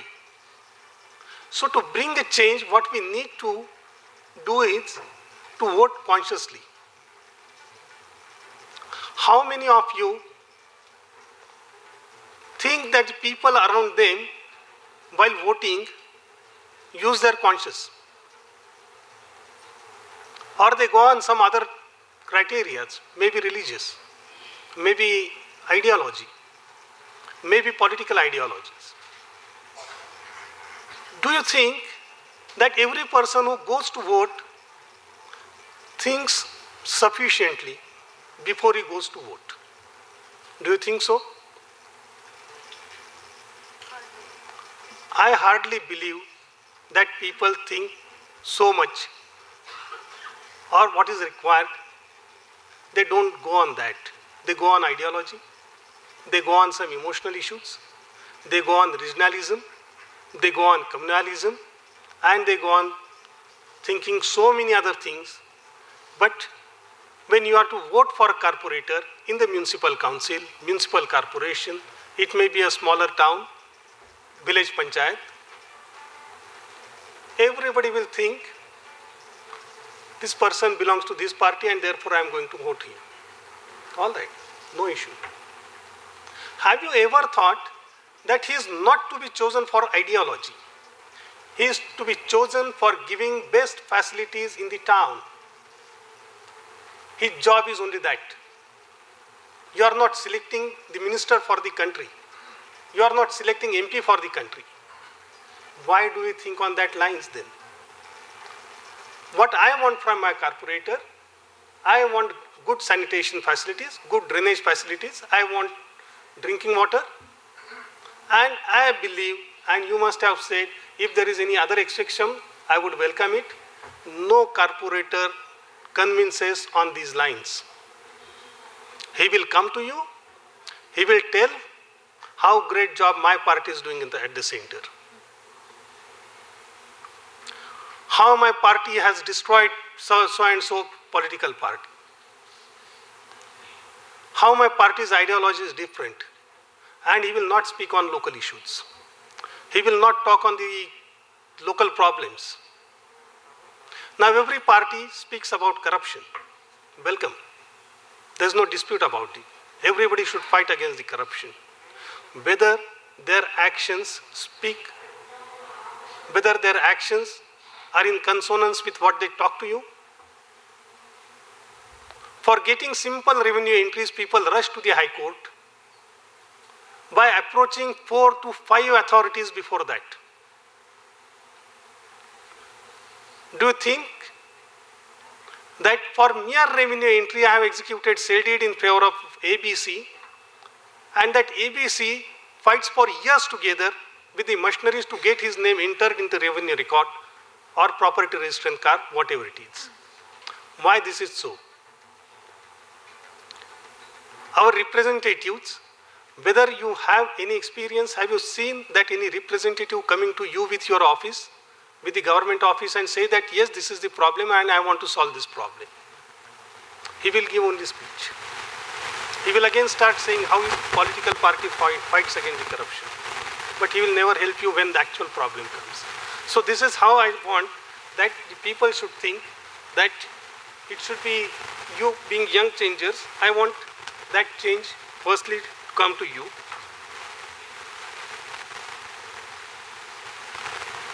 You have also, one of the objects I have seen, that object of constitutional values. Well, yes, in the morning, Mr. Rakshanarayan said, Article 51A, that is duties. Now what is constitutional values? Something related to that. Does it only mean that I should fight for my right? It also gives certain duties. As a law-abiding nation, just ask a question to yourself, how many times we abide by law? If you see a red signal, every person in India looks at whether there is police around. If there is no police around, then he will break the signal. And we want discipline. We want law and order. We want government to protect you. When our own behavior is that, if there is a red signal, we don't have time to wait on the signal. Now, who is good constable for us? Not one who will stop you and take fine from you. A good constable is one who will allow you to go, who will let you go, and you will feel, अरे कितना अच्छा uncle है ना, मेरे को जाने दिया. So I am telling you that is not a good constable. He is a bad constable. How many of us believe in this? So when you want change, or that is, you must become a law-abiding citizen first. Then other concept I saw, that Bharat Chodo was the concept, pre-independence concept, invented by Mahatma Gandhi. Now we have chosen another slogan, that is Bharat Jodo. It's a good thing. So what we require after independence is that we have to show to the world that we are one. We are together. Unless you show it to the world that you are together, you will never be able to establish your strength. The strength lies in unity. Are we marching towards unity? If you see around your surroundings, if you see everyday headlines in the news, does it give a good picture? Whether you feel that you are marching towards unity? We always say that unity in diversity. Under the name of political ideologies, or I would say elective merit, That is another concept. If there are two candidates set up by two different parties, what goes in the mind of the voter, not the character or the ability or the nature of that person, you see that ideology of that person. And ideology, as I said, whether that is seen in his action. You will never see that ideology in his action. It would be only a lip service, and you will choose it.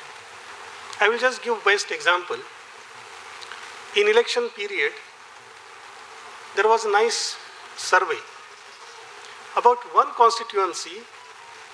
The survey was, who is better candidate? Unequivocally, everybody said A is good candidate. Then what about B?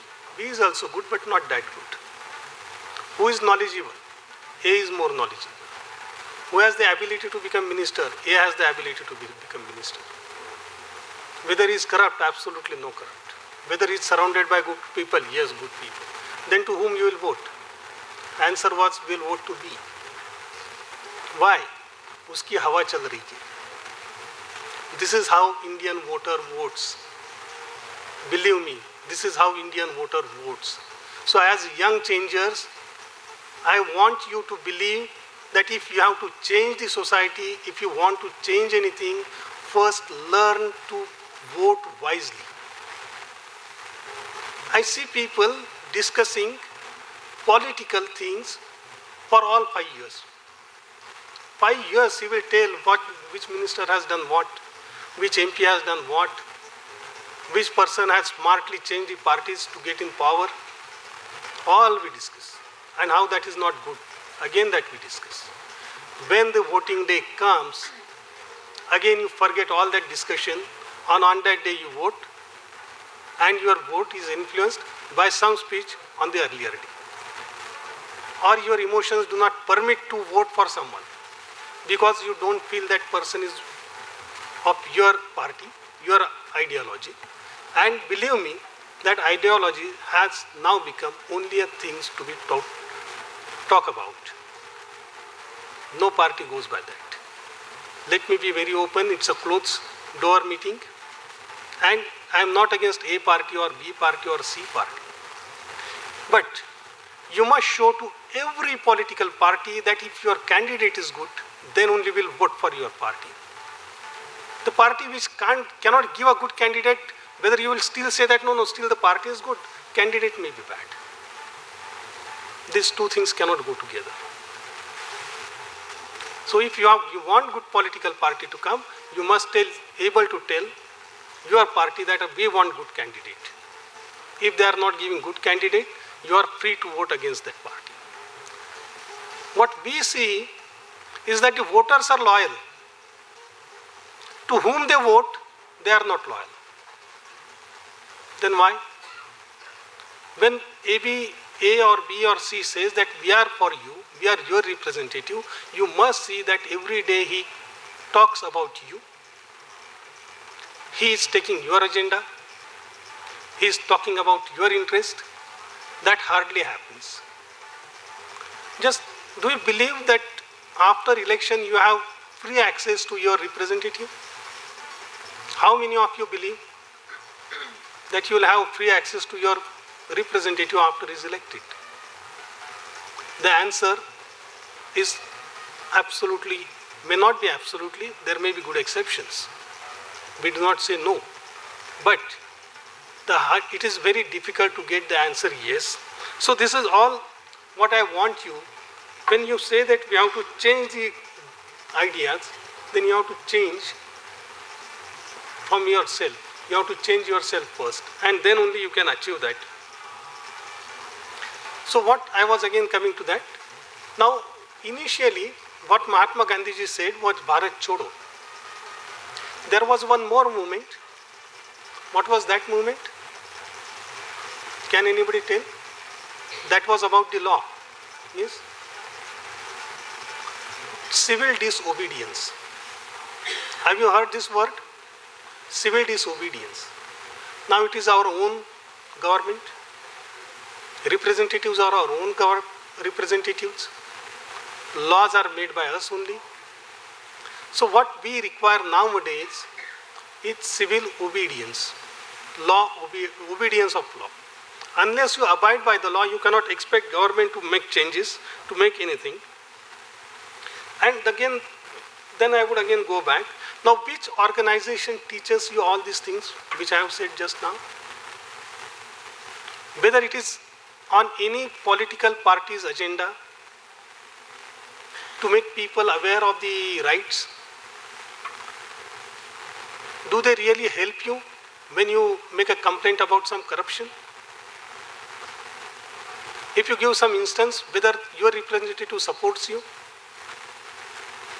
take it, most of the times he will not support you, and no organization teaches you if it's a political organization. Then second question, who sets the agenda for political party? Do you think that you are setting agenda for political party? You only choose between 2, 3, 4, 5 agendas. And why agendas are there? To tell you these are our objects, we are going to do that. Whether any voter goes after 5 years and asks his representative as to what have you done with your agenda.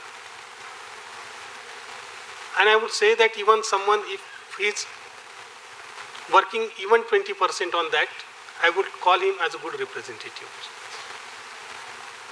But that is for you to think as to whether we can do it. Second, I would just ask a few questions again. If you go with your problem and your representative understands your problem, he thinks to support you. But if he finds that there is no political gain in supporting you and is likely to lose the election if he does something good for people, so whether he would prefer to support you or whether he would think of political gain. So what would be his consideration? So these are the questions we have to ask. Then second, as I spoke that Vasudhaiva Kutumbakam, all that these are the objects. Two, so therefore what is material to bring changes is to see that your problems are taken on agenda. Just now we have seen some protests. What was the thing? Why it was so? It was because people thought that my problems are not the problems which are looked into by the political parties. And therefore, it is for me to directly go on the street and to go for protest. And therefore, we saw very big protest. And as I said, that what was remarkable was that it was without any violence, barring few exceptions. Those are bound to be there in every big gathering. So that is again one thing that we need to ask and we need to think over. Now the political parties, I have already said that they would work for political gain. It is our belief that they are doing something better, but take it from me that they will never lose the power even if they are convinced that one should be, some particular thing is to be done. So therefore, we have to go into that. And why this is so? In Sanskrit, we say Raja Kalasya Karanam. It is the king who decides the fate or who decides the times to come. What is the reverse of that in democracy? What is that? So it is exactly opposite, that people get the government they deserve. So when you say that I deserve some better thing, why not to think in that direction? So therefore, the democratic principle speaks that people get the government they deserve. So we have to show that we require some better thing, what our expectations are better than what you are giving today.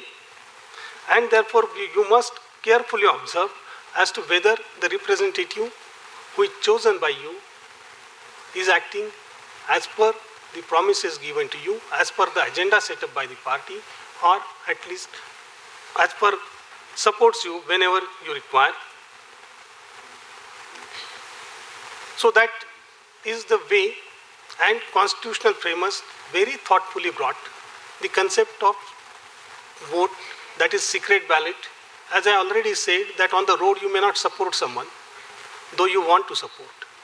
You may not be able to oppose someone, though you want to oppose, because of other social compulsions, courage, or there are so many things. There is muscle power. You are afraid of muscle power. And therefore, a power is given to the people of a secret vote. And therefore, I say that the biggest weapon in your hands, given in the democratic society, is your vote. So, unless you vote consciously, you will not be able to change, to bring a change what you want. When I say that bring the change, I do not mean that you change your representatives. I don't say that you abuse some political party. I only say that you make them to believe that unless they act in your interest, unless they act as per your agenda, they will not be taken, that they will not get the votes.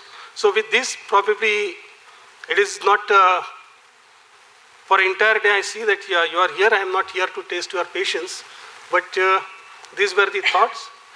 And why this? We want to achieve the good society. And what is good society? What is good democratic society? So it is well written by Rabindranath Tagore that when the mind is without fear, where the mind is without fear. So we want such democratic society where the mind is without fear and head is held high. That probably you must be knowing that, or you will get it on internet anytime. So without taking much of your time and without, I know there is one more program which you are waiting for. Thank you for giving me the opportunity here. Thanks to all, especially madam. And now we'll move to further program. Thank you. Again, Jai Jagat. Highly grateful for your lordship for enlightening our minds, and as rightly said, democracy for the people, by the people, of the people. So we must be very conscious when we use our right for the same. Now I would like to hand over the mic to Vedant. I would like to invite Honorable Justice Sadhna Jadhav ma'am to read out the pledge of Jai Jagat, which has been drafted by Kranti Shah sir, the founder of Yuwak Biradari Bharat. Over to you, ma'am. ही पृथ्वी माझे कुटुंब आहे. सर्व माणसे, प्राणी, वनस्पती, पर्वत, नद्या, महासागर आणि जंगले माझ्या कुटुंबाचा भाग आहे. मी स्वतःशी प्रतिज्ञा करतो किंवा करते की मी सर्व लोकांमध्ये सलोखा, सद्भावना आणि सहकार्य वाढवीन. सर्व प्राणी, वनस्पती, नद्या आणि पर्वतांच्या संवर्धनासाठी आणि संरक्षणासाठी सक्रिय प्रयत्न करीन. ही पृथ्वी माझ्या अस्तित्वाचा आधार आहे. पृथ्वीवरील जीवन माझे जग आहे. हे वाचल्यावर तुमच्या लक्षात आला असेल की जय जगतचं मोटो एवढंच आहे. Waiting for the results. We are first going to start off with the consolidated prizes. After that, we will announce the winners. With this, I would like to invite Sir to please, along with Ma'am. So these are the consolation prizes which we would be announcing. The names are not disclosed, so I will be announcing the team codes. The first one is TC43. TC43, any representative of your team? TC43. TC46, anybody? TC48. Ma'am, they're mixed. TC50, no. TC61, TC80, 86, TC86.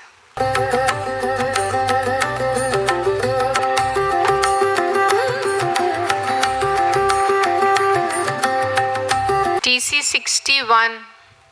Anybody there? TC 56. TC 57. Last is TC 70.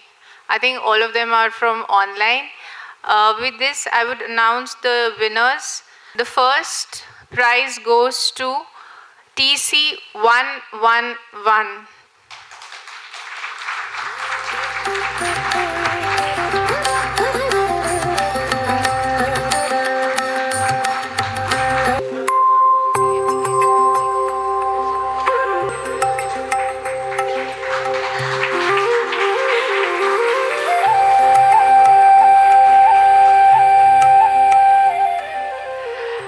Second prize goes to TC 96, which is an online.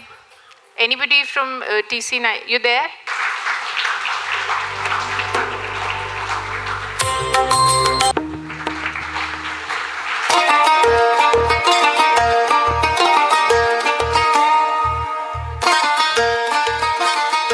The third prize goes to TC 103. 103 TC. TC 103. Please come.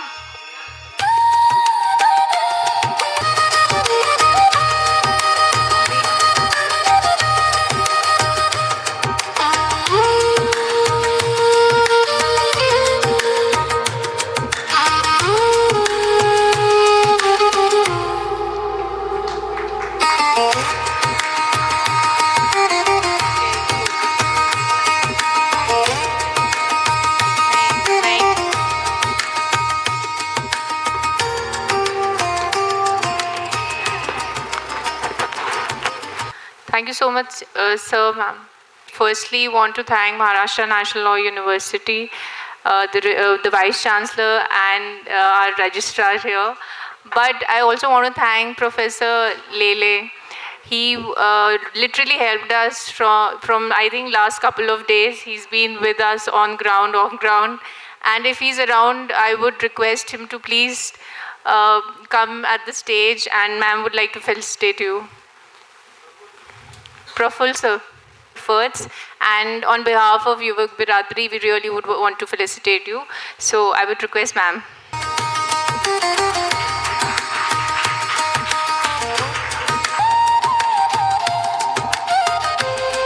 Thank you very much, everyone.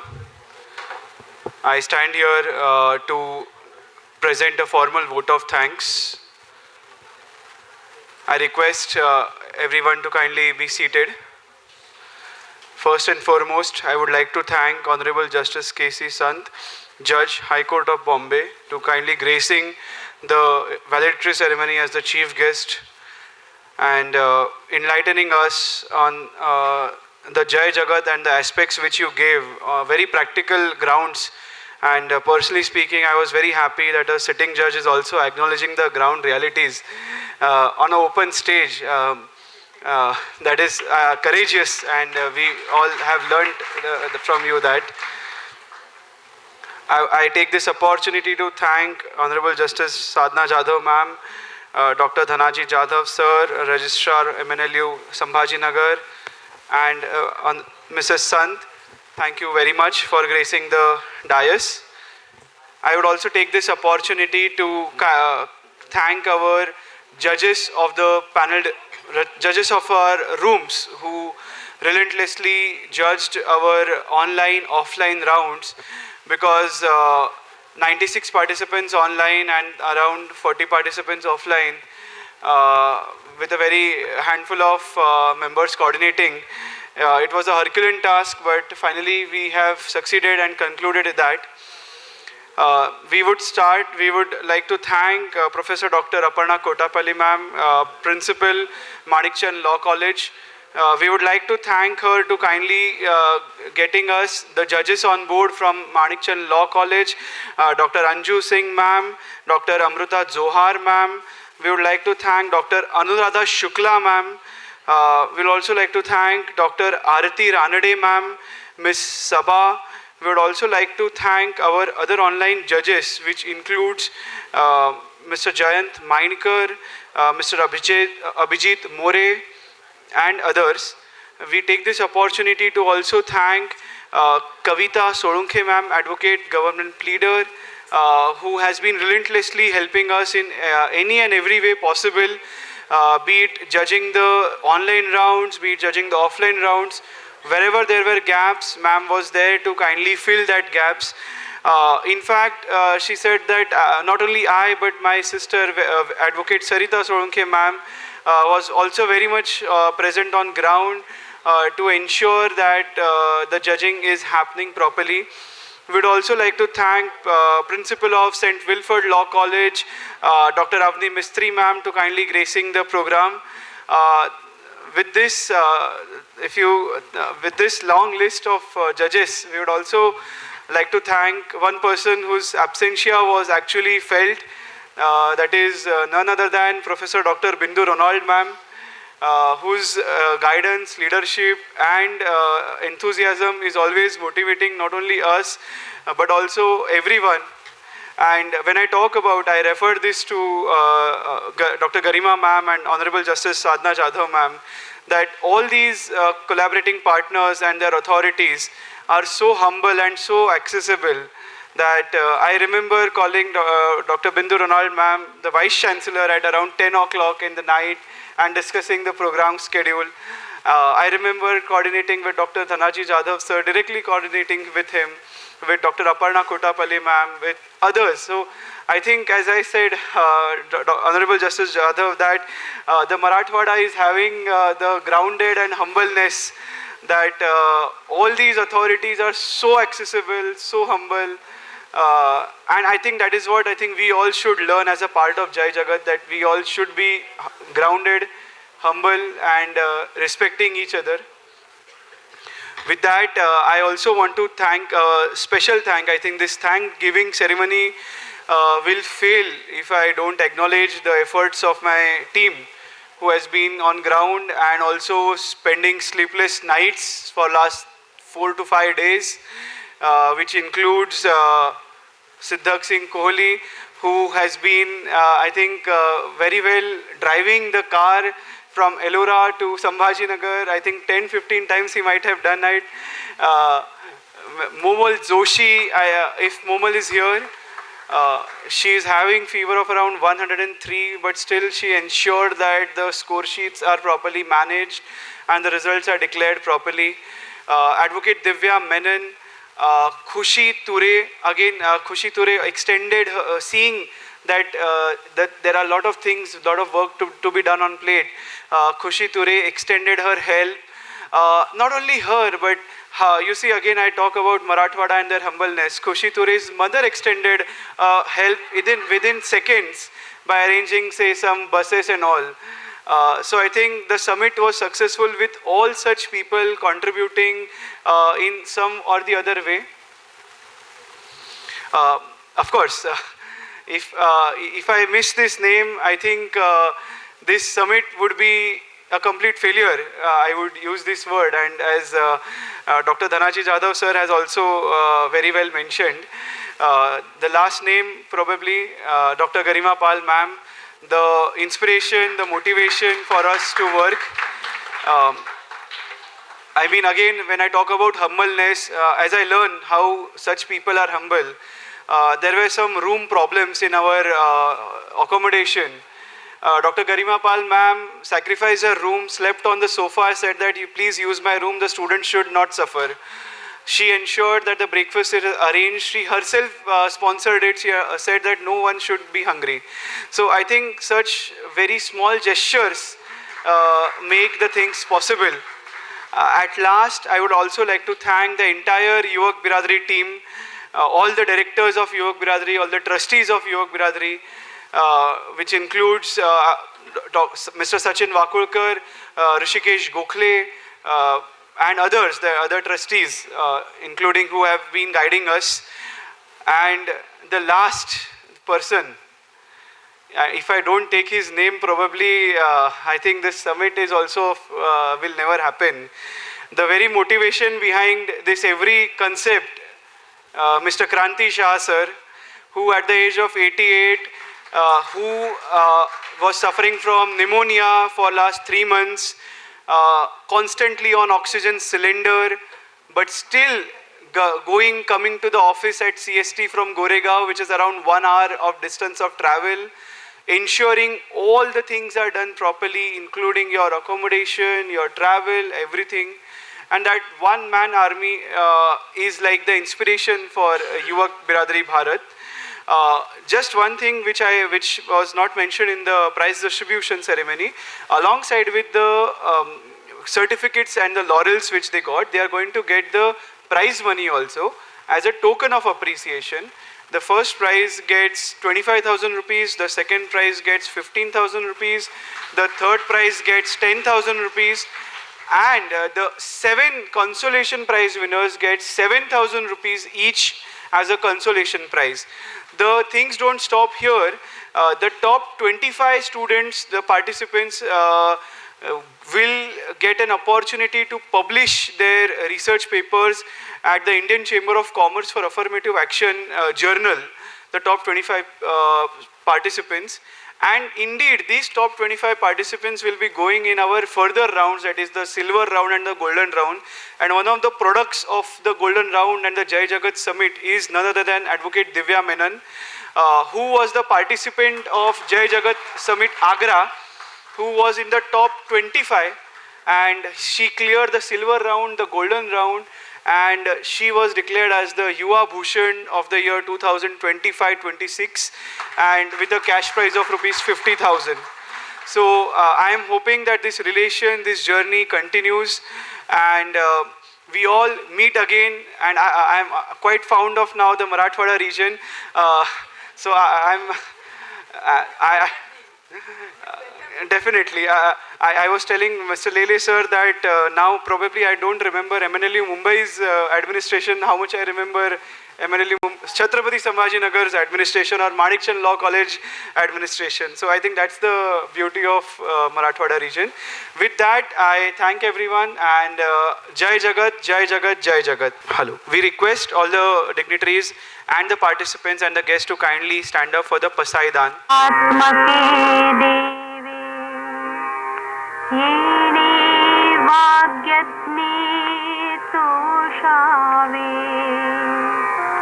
तोषोनी मजत्यावे Pasaydan हे जे खळांची व्यंकटी सांडो तया सत्कर्मी रतिवाढो भूता परस्परे पडो मैत्र जीवांचे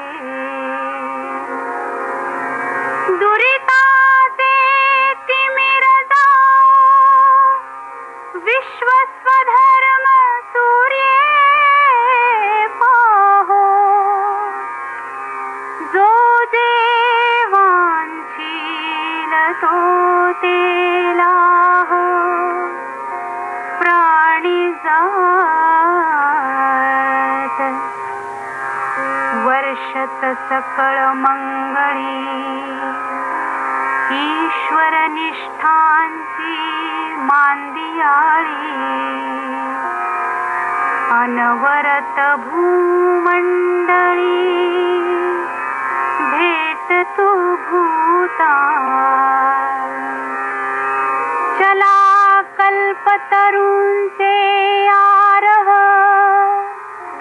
चेतना चिंतामणींचे गाव बोलते जे अर्णव पियुषाचे चंद्रमे जे अलांछन मार्तंड देता पहीन ते सर्वाही सदा सज्जन सोय रे हो तू किंबहुना सर्व सुखी पूर्ण होनी तिही लोकी भजिजो आदि पुरुषी अखंडित आणि ग्रंथोपजीविये विशेषी लोकीये दृष्टादृष्ट विजये होवे जी केथ म्हणे श्री विश्वेश्वराव हा होईल दान पसावो येणे वरे ज्ञान देवो सुखिया